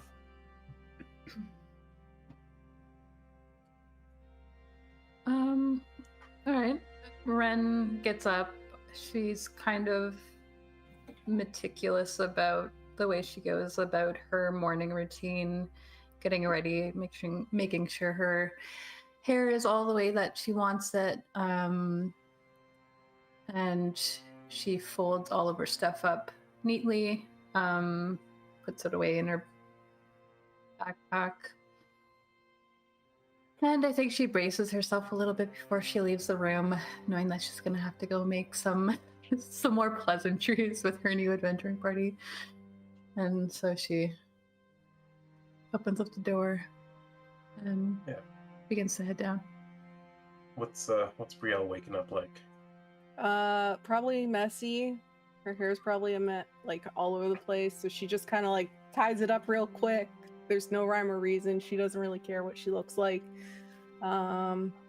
If she's, she probably would want to make a good impression, so she like washes her hands and gets all the like dirt under her nails out of that. Like she's trying to look at least a little presentable. She'll just like cram her clothes in her rucksack, just like not folding or anything, and she's got everything ready to go, and she's like backpack on, got her weapon, she's like raring to go. She's like, it's adventure time. Absolutely. Come running down. Yeah, you, with all your vigor and vim, you spring the door open, and there's like Wren right in front of you as she's making her way through the hallway. Morning. You look nice today.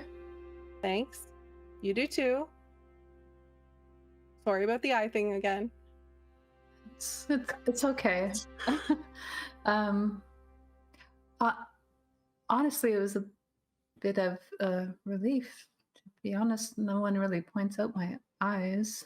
So I mean, they're really cool. They're nice. There's nothing wrong with them at all. Don't think that there's anything wrong with you. You're perfect the way you are. That's you. Your hair looks great. Oh, that she actually does kind of take in stride. Thank you. You really just say everything that's on your mind, don't you? Yes. Well, no. But a lot of the time, yeah. Interesting. I don't meet a lot of people who are like that. You look excited. Yeah, I mean, day one. Like, I get to adventure. Like, you do know that are you it's excited?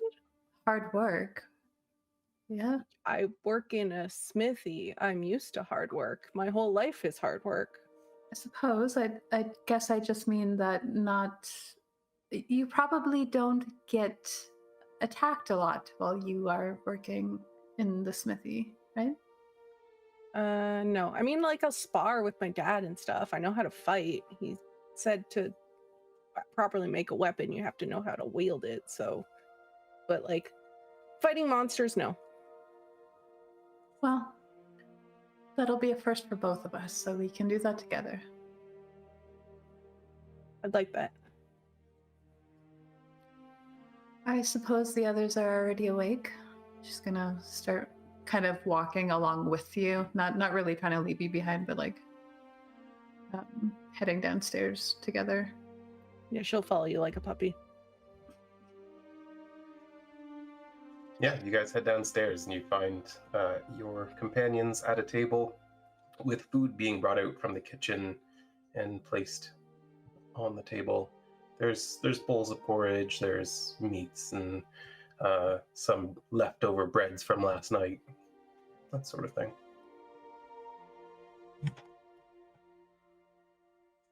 I think Wren kind of favors a lighter sort of meal. Doesn't really go for the heavier sort of stuff, but she does take enough of like any meats or cheeses that would help her to sustain some energy if they're going to be heading out of the city. Good morning. She kind of calls to the other two as she approaches. Oh, morning.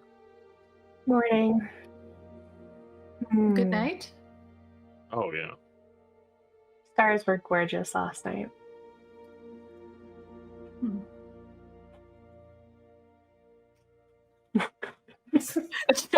Chat is going off. Yeah. The fucking weird names just keep coming. Really bring her.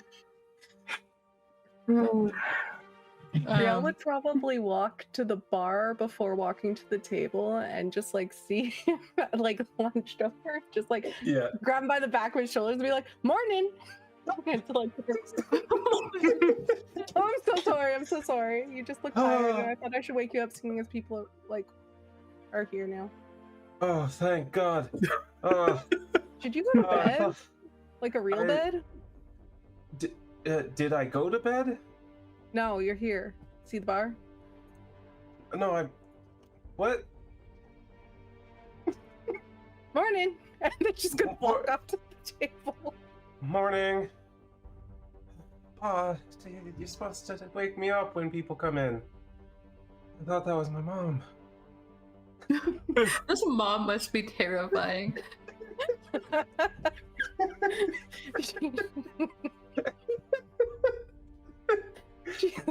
She's the BB of the whole campaign. Yeah, Jor's mom, Mrs. Hornerson. Jorf Mom has got Hornerson. it going on. Jindiana? Indiana Jones. Oh my God. He takes out a rag from like his pocket and just starts wiping up the drool. He takes the bottles and just starts cleaning the place, while his grandparents continue to make an absurd amount of food in the kitchen.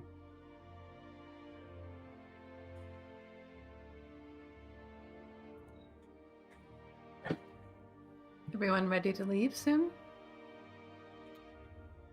Oh, yeah. Yeah, I'm excited well, to get out there. yes. I mean, finally going towards the mountains. Finally. You've been waiting for this. I have been. I've not wanted to go by myself. It's too dangerous. May I ask what for? I don't know, I just feel drawn towards them. I think Wren like kind of looks over some of your tattoos and just your general vibe that you put out. You're a very mysterious woman. Has anyone ever told you that?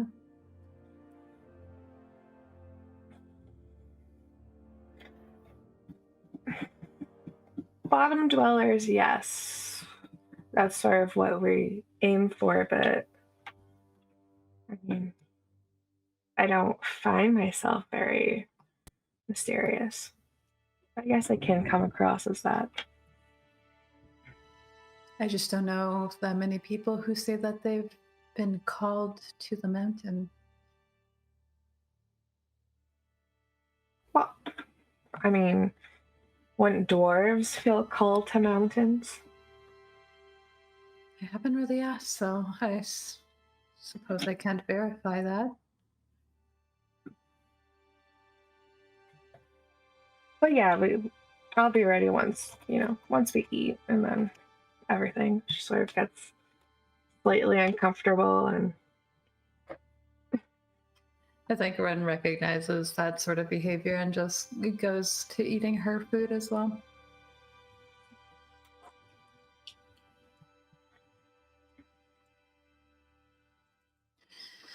So, Rowan, do you eat meat? Like, is it a Oh, weird yeah. thing if you can turn into animals, but then you, like, eat the animals? No, I mean, animals eat other animals. It'd be a little bit Okay. weird if I was like a horse and eating other animals horse. while I was that, because horses don't do that.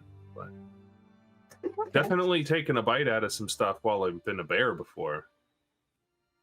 What's the weirdest thing you've eaten? Oh man. You just find all kinds of stuff out in the woods. Yeah, I don't know what all of it is, but you can tell when I can tell when stuff's good to eat, when it's not. And Got it. Come to you Yeah. when I find weird stuff. yeah. Okay.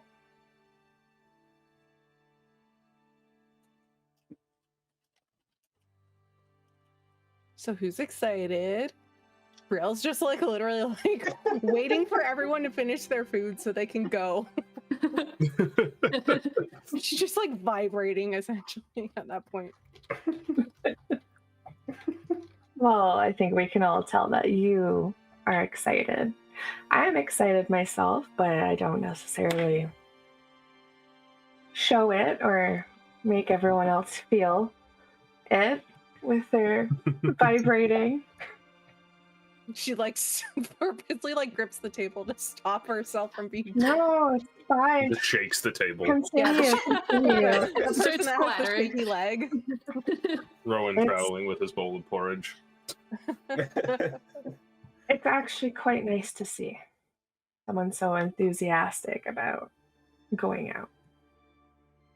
I mean, I haven't killed anything yet, but that might Well, change. Oh yeah, that's for sure gonna change. I don't know when, but it will. Probably fairly soon.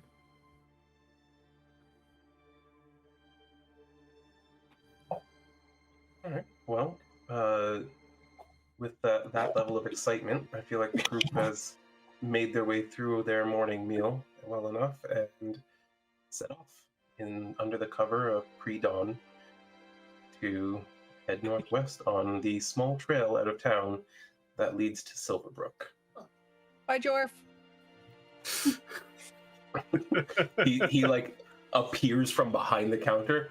Oh, you're leaving? Oh.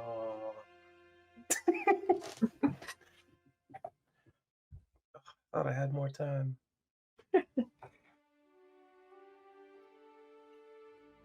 The road is not well kept on the way to Silverbrook. I mean, it is at first until you're like out of town properly, and the road splits off. One going north towards the bridge to Hardova, and the trail you're on going northwest towards Silverbrook is nothing but a dirt trail, little more than what you would see in like a deer trail when you go hunting.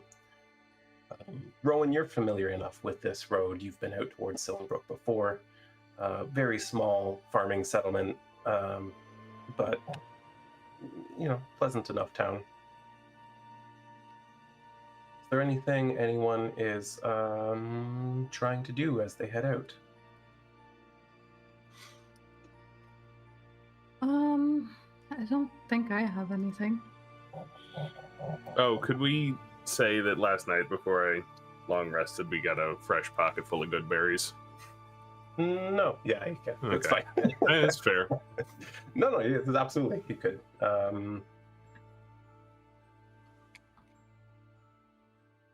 Yeah, you got You got your pocket full of berries. It's important to bring snacks. So Rhowan's the group mom. Was that not? It's Silver's the second mom though, because I've already called her mom. She's the like it's your bedtime, and then like Rowan's the you better eat well.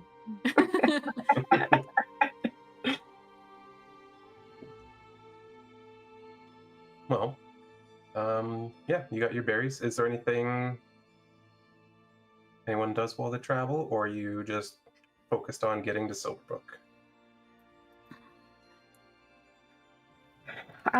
Sylra would have her cloak up and hood up. As the light comes up, she'll want to head towards more like the shadowy areas of the paths, if there are any. It's there's sections that kind of go through light tree cover, but the majority of it is kind of through rolling hills and grass plains. But fortunately enough for Sylra, the sun is at your back when it comes over the horizon, and so your cloak's doing at least a decent job of protecting your eyes from direct sunlight. Perhaps somebody should keep an eye out for any trouble that might be coming our way. Oh yeah, duh. On it. Rhowan is also on it, but does not declare it such. All right, you can both roll perception checks for me. My passive is 19, if that's relevant. Oh my Oh, one. For a total of 2. You see nothing but excitement. Eyes like a hawk. Yeah. I feel like Brielle just completely keeps forgetting that she's supposed to be looking for things. Oh yeah. Oh yeah. Wow, look at that over there. Bird. Squirrel. Yeah. One point, even like a little blue lizard just runs across the path. But Rhowan, you're accustomed to this. You're confident that you're the only ones out here. And even as the sun comes up, you take a glance behind you, and you don't see anyone following or anything of that nature. Looks like you're more or less in the clear. It takes about like the better part of a day to get to Silverbrook. So is there any intention to stop and take a break? Or are you just heading straight there in one go? What's the intent? I'm good to walk the whole way if everybody else is. Mm-hmm. Would it be like a brisk pace, or we can walk at a normal pace to get there in a day? Yeah, you'd be there before dark if you kept a normal pace. That'd be fine. I'm good. Okay. Well, the day is comfortable. It's relatively warm for a mid-autumn day. It's sunny, few clouds, and the fields you're walking through quite nice, natural, pleasant. Though as you crest over a hill and you can see Silverbrook before you in more of a valley, you're seeing that it sits at the edge of a sizable lake that's part of a larger water system. And Rhowan would be the only one who would know that this is unusual for this time of year, but beyond the town of Silverbrook, the plains seem flooded. Normally that would happen. They're floodplains. It happens in spring, usually. But mid-autumn, unusual. Strange. What's strange? This normally only floods in the spring. I mean, sometimes it happens other times, but not often. Mm-hmm. that something we should be concerned about? Not yet. Well, tell us when we need to be concerned, I suppose. Got you covered.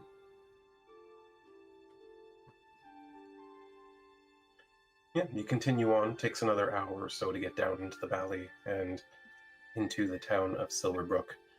It's everything you'd expect from a small farming town in the frontier lands. It's got what could be considered a tavern, though it's really it's more like 4 wooden walls and what could possibly be called a roof, and some people who drink in it. Yes, tavern. That checks out. There is no inn in town because nobody visits Silverbrook.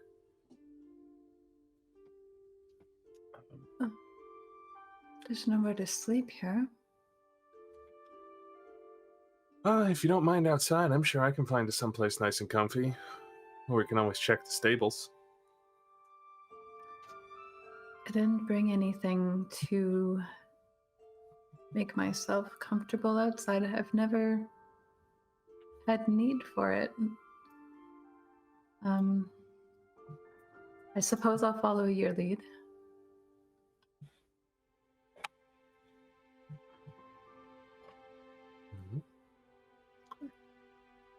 Check my notes. Well, this will be fun. Brielle, do you have a bedroll and everything? Oh yeah, I came fully prepared. Yeah, that's good. I didn't know what I'd get into, so I just want to make sure I had like everything I good. could. That's Yeah. good. Yeah. I mean, you can have my bedroll if you want, Wren. I'll sleep on the ground. I don't care. Oh, are you sure that wouldn't put you out? Nah, I'm fine. What's a little dirt? Well, thank you. No problem. As the group makes their way into the town, the farming people who are kind of going about their business are all sort of side-eyeing each of you, like, what could these 4 possibly be doing here?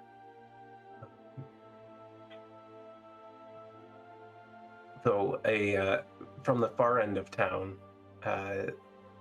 two human men, are approaching, and between them is a very talkative gnome with a pointy hat and a staff. And it's hard to follow what he's saying at a distance, but as it gets closer, you can tell he's going on and on in detail about how to not disturb the peace when they go further west. And as they approach closer to the well at the center of town, he takes a glance around it and goes, "Rhowan? Griggs? Good to see ya!" What And are he you comes doing running here, up. man? He takes your hand and just starts shaking it emphatically. "What you doing out here?" Oh, just gonna go out in the woods for a while. Make some new maps, do all that good stuff. Oh, that's good. That's really good. Who are your friends? This is... Let's see, who wants to go? Brielle? Yeah, Hi, that's Brielle. Brielle, good to meet you. And he grabs her hand and is shaking it, and he's having a bit of a harder time with her hand. I'm Grigglemore. You can call me Griggs. Griggs? Griggs. Got it. And then this is Sylra, and that's Wren. So, he's trying to take their hands, but they both raised them immediately. He's like, Yeah. Yeah. She's like this, and then she immediately tucks her hand into her other hand. They don't get out a lot. Not everyone's as friendly as you are. So you're going out there. Oh yeah. Gotta go someplace nobody's ever been before to draw a new map. That's smart. Maybe I What are you should do doing here? You getting They're farming out here now. Can you believe it? Looks around. You know, I can. Well, yeah, good they soil. wanted to. It's very good soil. They're gonna have corn taller than an elephant. Oh man, I'm gonna have to come back and see that. It's gonna be great, and they just wanted to make sure that they could do it safely and that no one would be eaten by bears or Lupira or anything else, So I came out just to make sure that they stayed within the boundaries of what's acceptable, and I even put a few charms out there, try to keep the wildlife from wandering in too close. Good call. You're definitely the right man for the job. Thank you. I do try to earn my keep with the the society and all. Oh, probably gonna try and rest. I know it's a small town, no inns. We're looking for a place to stay for the evening, and I was gonna. You got a tent? That'll be great. It's that'll be great. I don't even know what to do with all the space. Well, found us a place to stay for the night, and we don't even have to do it outside. How about that? Yeah, it'll be great. I got cards. I got wine. I got a flute. I'm not very good yet, but I'm trying. Oh boy. We'll get there. Sounds exciting. I miss a good flute playing card game night. That sounds fun. Oh, your friends are great. Aren't they? They're just the best. Yeah. Okay. So I gotta wrap things up here, but I'll meet you. It's just at the west end. All right. It's big. It's round. It's red and white. It's the only tent. So Sorry, really, is it big? it's huge. That's what I thought. Yes. Calling it now that it's exactly sized for a regular human.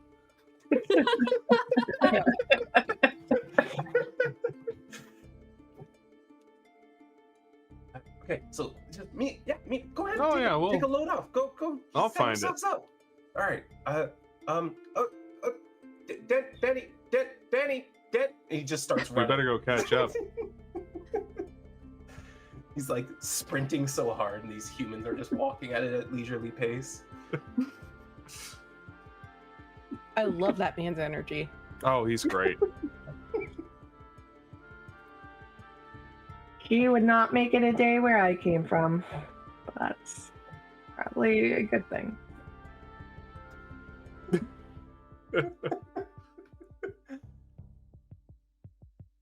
It does sound like a more pleasant evening than spending it on the ground. But I suppose we'll still be on the ground, not outside. Yeah. Some protection. That'll be good. Protection's always important.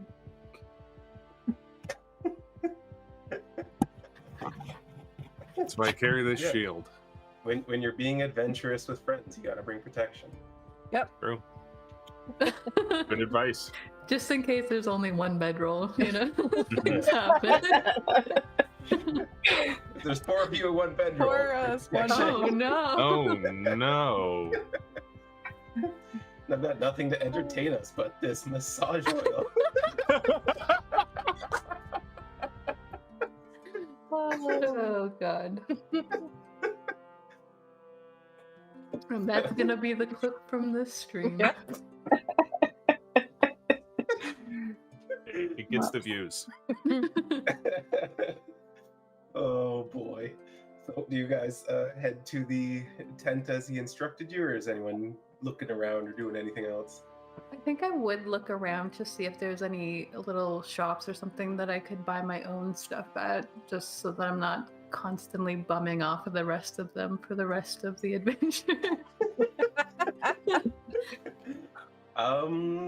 Yeah. I mean, yeah, you kind of look around and there's not really what you would call shops, but there are places where people are making things. There's a little farrier and next to it a canvasser and that sort of thing, a carpenter next to that. But they've got stuff. Yeah, she'll look around for. She doesn't really know how to set up a tent, but she'd try to find a bedroll. Yeah. You're able to find a craftsman who is there working with leathers and that sort of thing. You see a bedroll rolled up on a shelf in the corner. And we're heading north. You're heading more west than north now. Okay. Yeah. All right. So she would approach the shopkeep, and she's just kind of looking at any of the wares that are spread out until she finds what she's looking for. Excuse me. Yes. How much is this? And she holds up a bedroll. That's a good question. Normally I trade. Oh, what sorts of things do you trade? Tools, seed, grain, whiskey.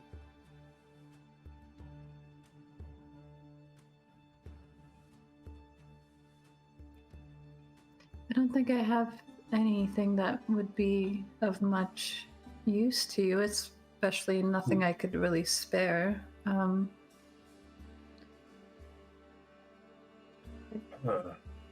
mean, I guess gold's a good investment, but out here we don't get trade much. You know, we don't. Merchants don't come out here. Well, tell you what, I am going further west. Is there anything that I could maybe pick up for you along the way? A trade of sorts for later. You're going west? Yes. Have you lost your fucking mind?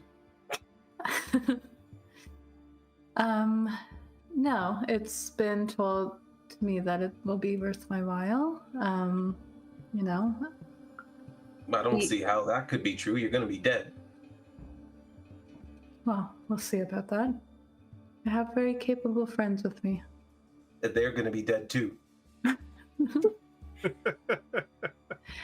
I think she sort of gives him a blank stare at first, and then she sort of leans in and says, what sort of danger are we to be expecting out there? Oh, let's see. You got unpredictable weather patterns. You got the floods. The floods are happening for some reason. Middle of fall, but the floods are happening anyway. You've got reptiles bigger than men, swinging axes and the like out there. You've got bugs the size of a horse. Sometimes the ground just opens up and swallows you for no reason. Well, aside from that last one, I think I'm quite used to large creatures. My friend has a knack for shifting into the sorts of things that you were describing. I'm used to things the size of a horse, at least. I'm sure we can handle that. I mean... The ground opens up and swallows people. That's what I heard. You heard it. You didn't... Yeah. Is that verified at all? Well, not by me, because I'm not dumb enough to go west. This is as far west as anyone can safely go. Well, you see, there's a lot of people who would try to keep interested parties out of an area by telling tall tales. That's why I ask. But I actually, I live here. Do you live here? Here in this town? No. Yeah. So you don't know. You don't know. People go west, they don't come back. Maybe there's something good out there. Yeah, maybe.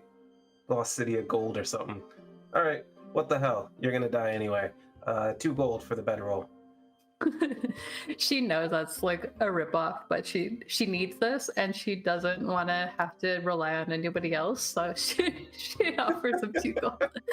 She doesn't even try to haggle him down. He leans back. There's this little window next to his counter, and he leans back to look at the farrier who's next to him. He just kind of looks at him. The guy's like looking at him like, "Did you just get 2 gold?"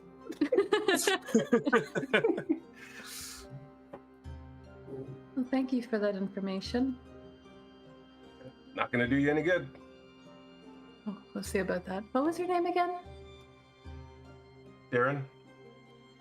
Well, I'll be sure to say hi to you, Darren, when I come back. Spelled with a Y, in case you were wondering. I wasn't, but I appreciate it. Thought that would make me sound cool. It kind of does sound cool. That helps. Thanks. Good luck. She's just gonna give him a little wave and go off and find the others. Yeah.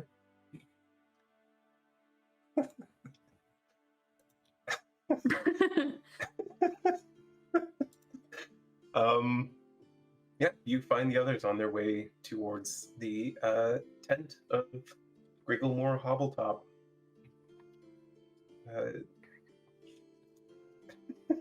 Such a good name. I giggled when I wrote it down. Yeah. Hobbletop. Hobbletop. Grigglemore Hobbletop, also known as Such a gnome Griggs. name. Yeah. It's not what you expected. It's fucking huge.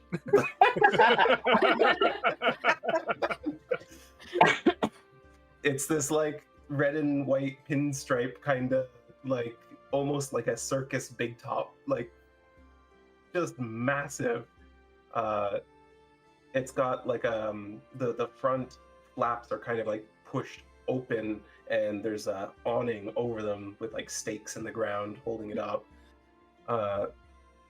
You go inside, and it's got like the big column in the middle and everything, and at the far end you can see like it looks like a bed, like it's like a gnomish like expand-a-bed thing that keeps them off the ground, and like it's furnished with all sorts of furniture like that, just like very light thin material that fold out into like a table and chairs, all of them gnome sized, but impressive all the same. Is this what most tents are like? Maybe I should have No. bought one. This is really big. This is unusual. It's bigger than the room I rent. It's huge. Yeah, it's like 6 times the size of your hotel room.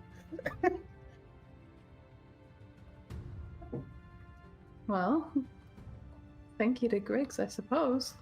Oh. Oh, you were able to get a bedroll too. That's good, at least. Oh, yes, I did. That's I- gonna come in handy. I appreciate the offer. I just figured, we should all have one. Well, I know I don't have one, but I don't necessarily need one, but Why would you not go with her to get one? I trance, so I'm sitting up or just leaning back comfortably. I don't sleep, but if the people who need to sleep, they need to sleep well. Okay. And if not, I mean, we could always Narrows your eyes at you. share.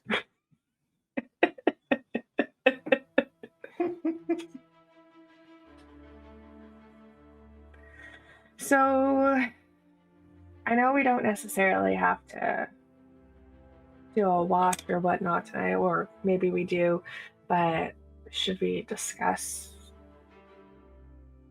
watching out for trouble? No. You and I can see in the dark pretty good, Sylra, and we only really need to sit down for 4 hours. I feel like we could probably take care of that for the group in situations that needs to come up. Yeah. I wouldn't be This a much use thing? to you at night. Sorry, finish. Oh, I just said I wouldn't be much use to you all at night if we needed to have a lookout. Looking out's like a normal thing to do when you're staying in a protected tent. The tent, well, since we're still kind of in the city, we probably don't technically need to. But when we get out in the wilderness, tent or not, 2 millimeters of canvas isn't going to stop a bear. That's true. That's true.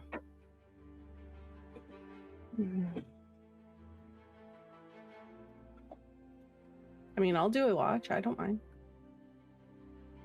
How are you at seeing at night? How am I? I think I have dark vision. Yeah. I Yes, think so. I'm Okay. really good at seeing it. It's Okay. just Wren that doesn't. It's. It's I mean, always me. I'm pretty good at it. All right, well, if you want to take a shift, be my guest. Okay. Okay. Well, so now then, how is everyone feeling? Should we, I don't know, eat some dinner before? What time is it? I don't even know what time it is. It's It took us a it's better part of a day to get there, right? yeah. It was the sun was getting ahead of you on the horizon there by the time you pulled into town, so like it'll be dark soon. But as you're having this conversation, Griggs comes wandering in. He's dragging a fairly large sack with him this time. He walks in. He's like, "Hey guys," and walks over to like the southern portion of the tent. He pulls on a cord, and like part of the flap above just kind of pulls back, and waves his hand over a pile of sticks there, and they ignite into a fire. He then goes back towards the table, opens up the sack, pulls out a bottle about half the size of him, and places it on the table, and then pulls out 5 glasses, one at a time, and then he just kind of like turns the sack inside out after that, and just drops like a bunch of cured meats on the floor. They're all wrapped in like papers and stuff, but like just pours them all out onto like the covering that he has on the floor there. Well, help yourselves. It's I'm glad to have company, because I've been doing a lot of trading with these people out here, and they really need help. So like they're giving me all kinds of stuff, and I mean, if I drank that on my own, I'd die. So We can definitely help with that. good. Silver's a great drinker. She loved it, Is she really? She Okay. had 2 pints of wine last night. right? Wow, 2 pints of wine. That's like birthday drinking.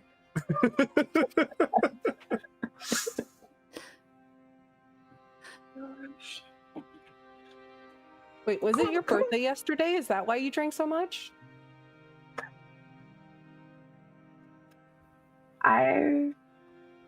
Sure. Oh, happy birthday. I'm kidding. It was not my birthday. Oh, okay. Oh, of course. You need to know when your birthday is to have a birthday. You don't know when your birthday is? No, I just know the average time. At least, like, I can say, like, oh, my birthday's this month or something. Nah, that's not gonna do. How about today's your birthday? And he starts pouring drinks. Okay. I love a good birthday. It's a birthday party now. What's a birthday party? You're going to learn so many things from Griggs. Did you find her under a rock, Rhowan? That's not inaccurate to say. You're the craziest friends. All right, here you go, birthday girl. And what can I do for you? He just fishes inside his jacket for a moment and like pulls out a little brass button that's got like a carving of a tree on it. He's like, there you go. That's for you. Happy birthday. She looks down at it and she's like, that's really sweet. Thank you, but what did I do to deserve this? You were born. Oh. Does this happen every year? Yeah. Yeah. Okay. Last year, my mother gave me glasses for my birthday, which was weird because I don't need them, but it was still nice. It's a thought that counts. Just in case you ever do need them, then you're Yeah. prepared. Yeah, exactly. Yeah. You know, I'll get old one day. He very clearly is not young. The font on his scroll is like this big. I don't need glasses. All right, now who wants to play cards? I'll play. I can go for a hand. I would enjoy that actually. You all bring money? Yeah. Yes. Don't leave home without it. All right, what are we playing? Copper, silver, gold? I only have gold. Is that I only okay? have gold too. My rollers. Oh no. I mean, I do have a few silver, but mostly gold here. All right, well then one gold ante. Puts one in. Yeah. All right, you guys have some drinks and enjoy a card game with Griggs. Why don't you all roll me what you think you're rolling to play cards with him? He's an experienced gambler. I'm gonna go with deception, I think. Just trying to make it seem as though I have a better hand than I do. Absolutely. You want Yeah. that in the tower? Yeah, Or- everyone roll in the tower for me. Could I argue medicine? No.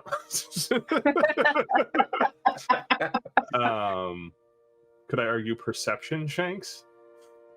When people tip their hand, catching glimpses of the top of their cards. I can't You know find what? my tower. I hate that. Yeah, let's let you roll perception. I can't find my tower. Is Oh, it no. underneath the portraits? Yeah. Yeah, we had that before. problem earlier with Brielle. Okay. You can unlock the portraits and move them around if you need to. Can I use insight to see if everyone is bluffing? It is. Absolutely, insight's a Mm. perfect skill to use for this.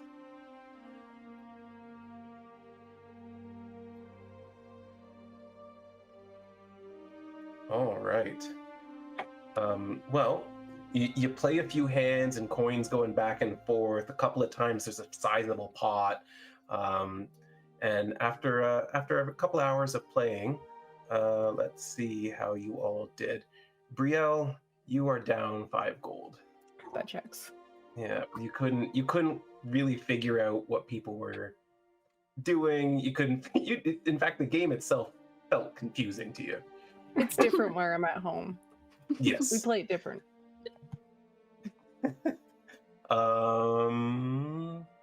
Rhowan, you had a few good hands. You had your moments, but people were keeping the cards close to the chest, and so at the end of the night, you were down 2 gold.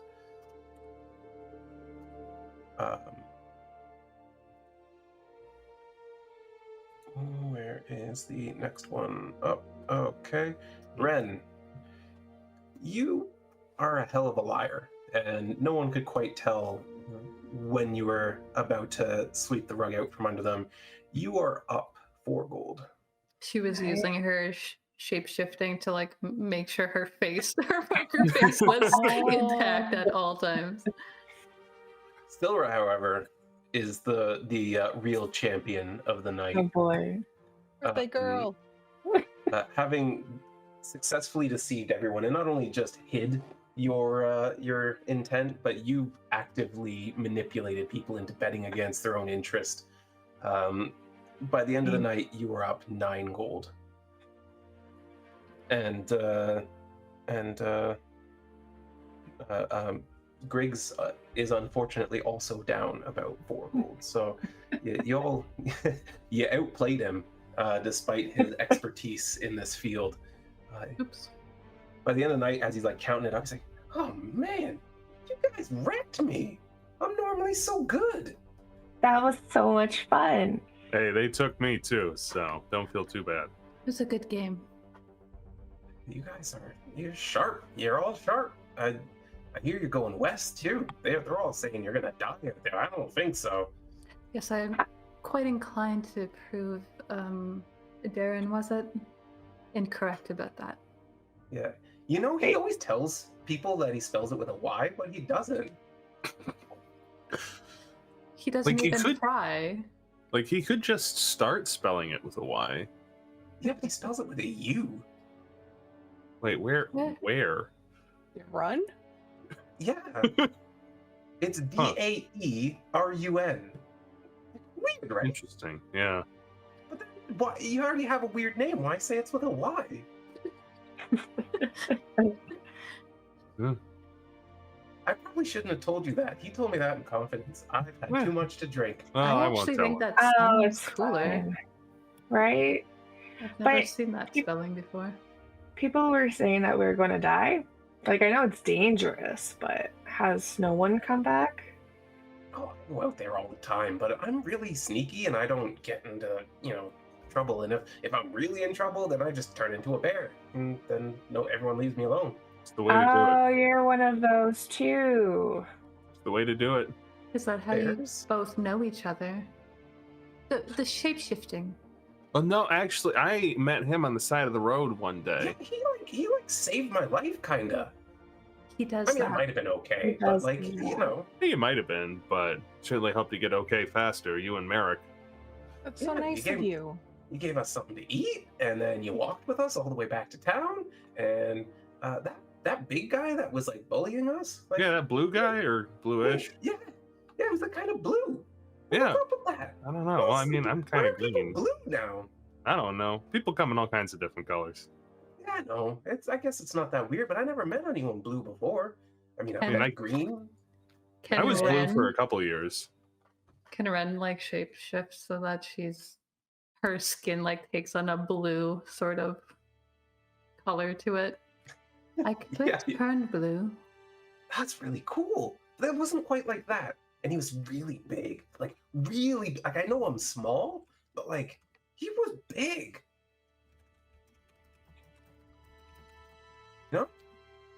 Big? Like, tell me when. And she goes as big as she can go with her shape shifting, and if he doesn't stop her when she hits her max. No, She's- bigger than that. Like, a lot. Wow. Like, have you seen, like a troll? In books. Well, that won't give you a good size, because in books, trolls are like this. Well, I could imagine. He was like big Like though, like a fluffy? troll. Yeah. If you were sitting on your own shoulders, then it'd be like that tall.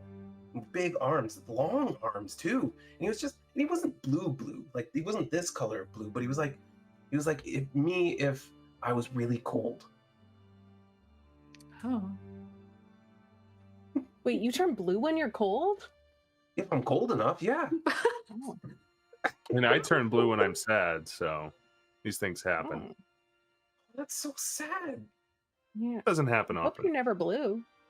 It's been, I don't know, probably about 45 years since I've been sad enough for that to happen. Such a long time. I'm glad you're happy, man. Anyway, I'm really tired now. And he like starts walking towards his bed and just falls over.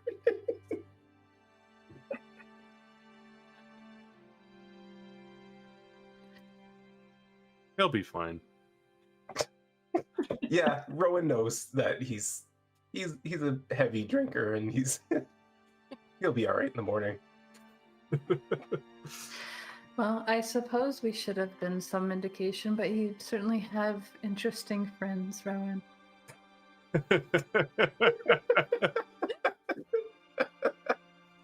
Keep hearing that. Are all your friends like this? Because I'm gonna be so excited to meet them if they are. I mean, are you like that? Yeah. Oh, well, then I guess then some of them are, I guess. Okay. Wait, are we friends now? I think so. Oh my gosh, that's amazing. I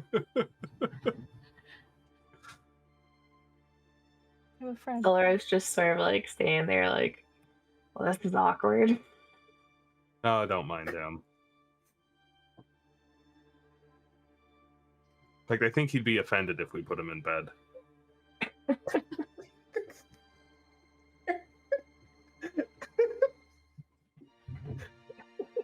So what do you guys do the rest of your night? I think Wren is curious about having maybe like another hand or two of cards.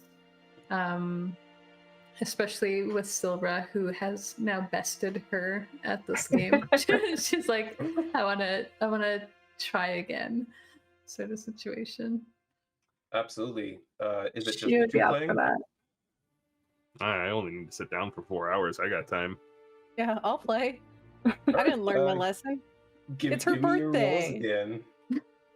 And I have advantage because someone gave me advantage.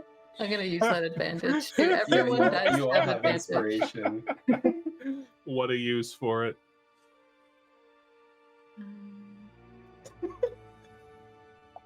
I'm gonna use it. I'm not. Oh boy.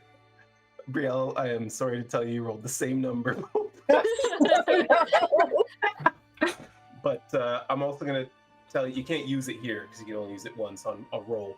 But you did get a second inspiration given to you, so you still have one. Oh, okay. We are playing with up to 3 inspirations, just so, for those who don't know. Yeah. So you actually use them. You get to bank them, yeah. So, Brielle, how much gold do you have? I don't want to take all of it, but like... Oh, I have lots of gold. I have like 69. Nice. Well, you don't anymore. You've got 60 now. Okay. Wow. Yeah, you did not roll Guys, I'm well. having fun. Are you having fun? Sylra, are you having a great birthday? I'm having I a great day. am. I think when Like- that comes up too, Ren's like, I also don't know when my birthday is. Why don't you know yours? Wait, who was that towards? You. Me? You. Who Okay. doesn't know your birthday? Well, I mean, I was just one of many drows in my family, so even though I was fairly important, you know, they don't really put stock in birthdays. Oh, I'm sorry to hear that. I hope this makes up for that in some way.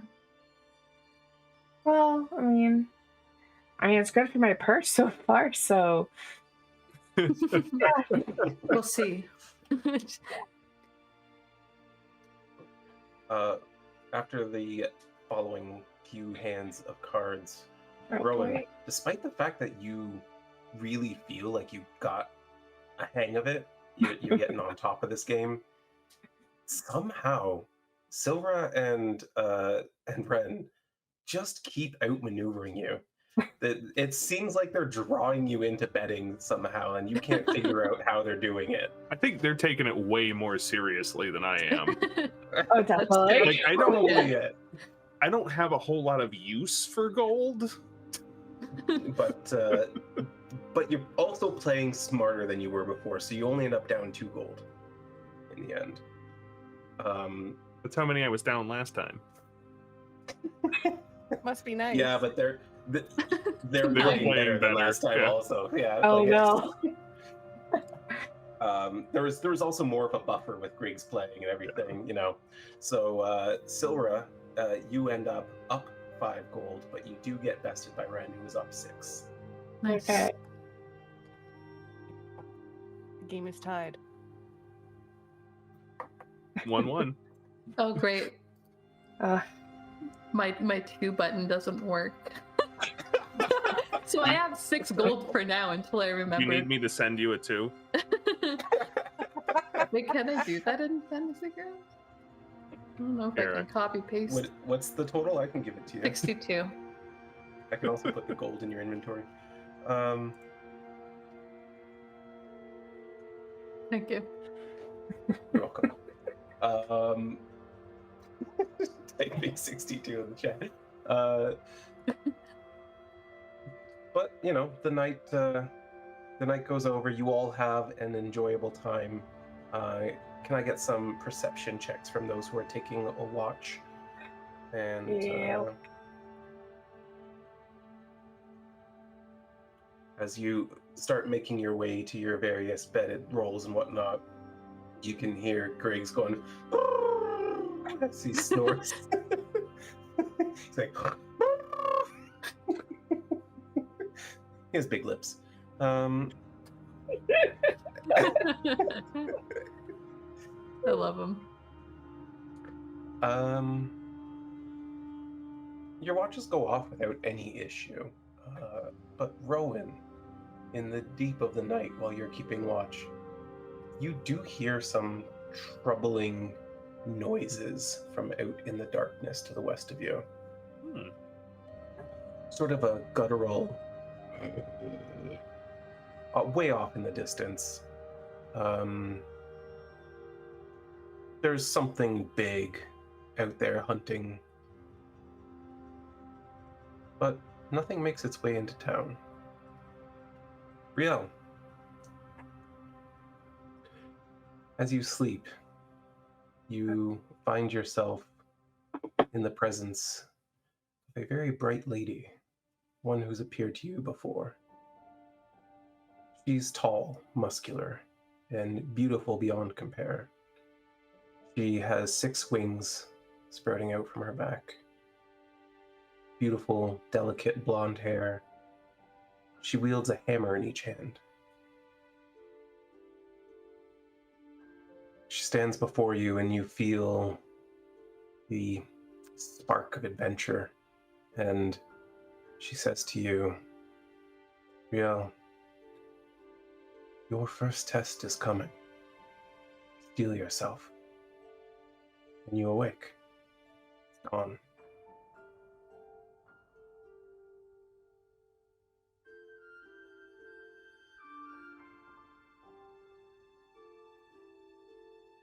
Interestingly, when you come to at the crack of dawn, you find Griggs is already awake. He seems chipper. Hey, Brielle. Hey, Griggs. You sleep well? She's like cracking her back and. Yeah, the earth is so comfortable. Like, it feels like she just softens up for me whenever I lay down.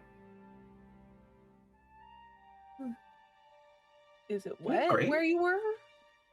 Is it wet? Yeah. Like, the earth usually is like soft when it's wet. Did you wet yourself? I don't think so. Okay, then. That's fine. Is that like a cool druid thing? I don't know. Oh. I thought it was just because, like, the ground likes me. Oh. Do you not think the ground likes you? No, I know what you're talking about. Asleep on it. Oh, that's what you're talking about. Yeah. Like it's just like it embraces you. It's nice. I'll pay more Especially attention if we can to find it. some moss. That's the best. Well, yeah, moss is great. My bed's good too, but like, you know, it's nice not waking up covered in bugs sometimes. But you know, the ground's good too. Yeah, I have nothing wrong with it. But the farming folk, they're already working, and so I should probably go help them with stuff. But it's been great seeing you, Rhowan. Can you? Yeah. You gonna come back through this way? Probably, yeah, on the way back. Cool. All right. You gonna be around for a while? You gonna kind of camp out here for a few months? Yeah, a couple weeks at least. Okay, yeah. I gotta go south soon because there's another settlement starting. Okay, well, yeah, if we're coming back through while you're still here, I'll definitely, I guess I have some money to make back or something like that, and I think you do too. Yeah, that was weird. I don't normally lose, but They're very good. very good. I thought it was just the drink, but no, they're really good. I mean, it'd be mean if you made the birthday girl lose. It's Well, then I true. was just giving it back to her as a present, but you know, Um, the joy of the game, you gotta play your best. Yep, totally. All right. Well, have a great day, guys. And he just like struts off. I really like him. I love running into that guy. He is very nice and welcoming. Wren says as she's like stirring awake now. I imagine that would have woke her up.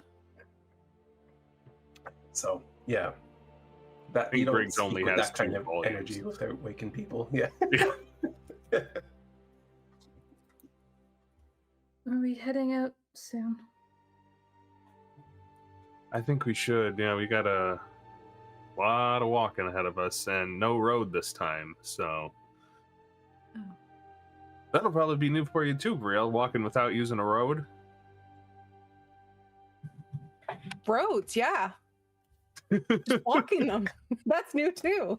All right, well, you got those yesterday. Now you're going to do it without a road, so. It's great.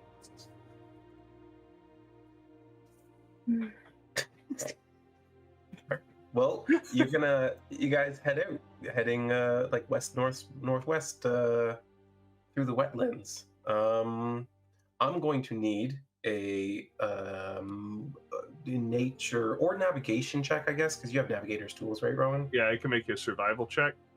Yeah, whatever you think is best for how you're Oh, going to yeah. navigate that. I think that's what if any- survival's for. and if anyone could give me a perception check, assuming you're Power keeping an eye or- out. No, let's do it raw today. Oh, we did some towers anyway. They were low.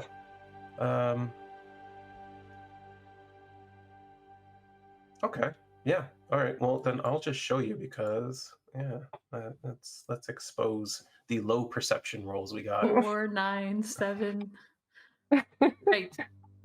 I'm not Yeah, even you're gonna all doing bother. great. Rowan's was the survival. Do you want to give me a perception as well, Oh, Rowan? sure.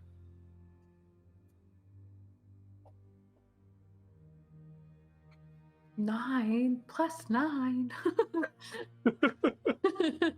This is literally my job. Yeah. I have a -1. Oh boy. And when I hit Druid 4, you bet I'm taking Observant. Best feat. All right. Well then. It turned out okay. So you're navigating them through these wetlands. The plains are flooded. You're finding that strips of dry land to walk on are becoming more and more hard to come by. There's even spots where you're basically stuck and have no choice but to wade into the water a little bit and come out onto another outcropping of land.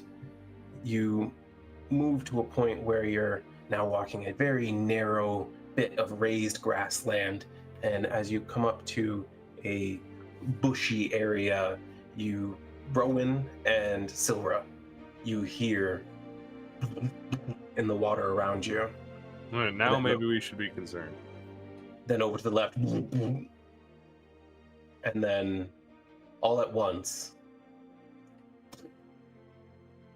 several lizard folk come jumping out of the water at you. And that's where we'll end for this week. Next week, you will start to defend yourselves against the lizard folk. Despite the bad rolls, their stealth check wasn't great, and so it won't be a surprise. You will get to roll initiative and defend yourselves. Yeah. So yeah, We that burned the was- lizards. the lizards. Lizards Now are just kiss. friends you haven't made yet. Yeah, so that was episode 1 of Echoes of Convergence, guys. Yeah, we did it. We kicked it off. You guys are doing so awesome. I love all these characters. What a blast it was. And I love a good group of role players, so I could just sit back and watch half the time and use up only like 1% of the stuff I prepared. No, I need all of this. Uses like 2 lines of it. That was so much fun. Thank you, chat. You guys were so entertaining, broke me so many times. Yes. What a good vibe we have in this community. I'm just so happy to be a part of it. Yeah.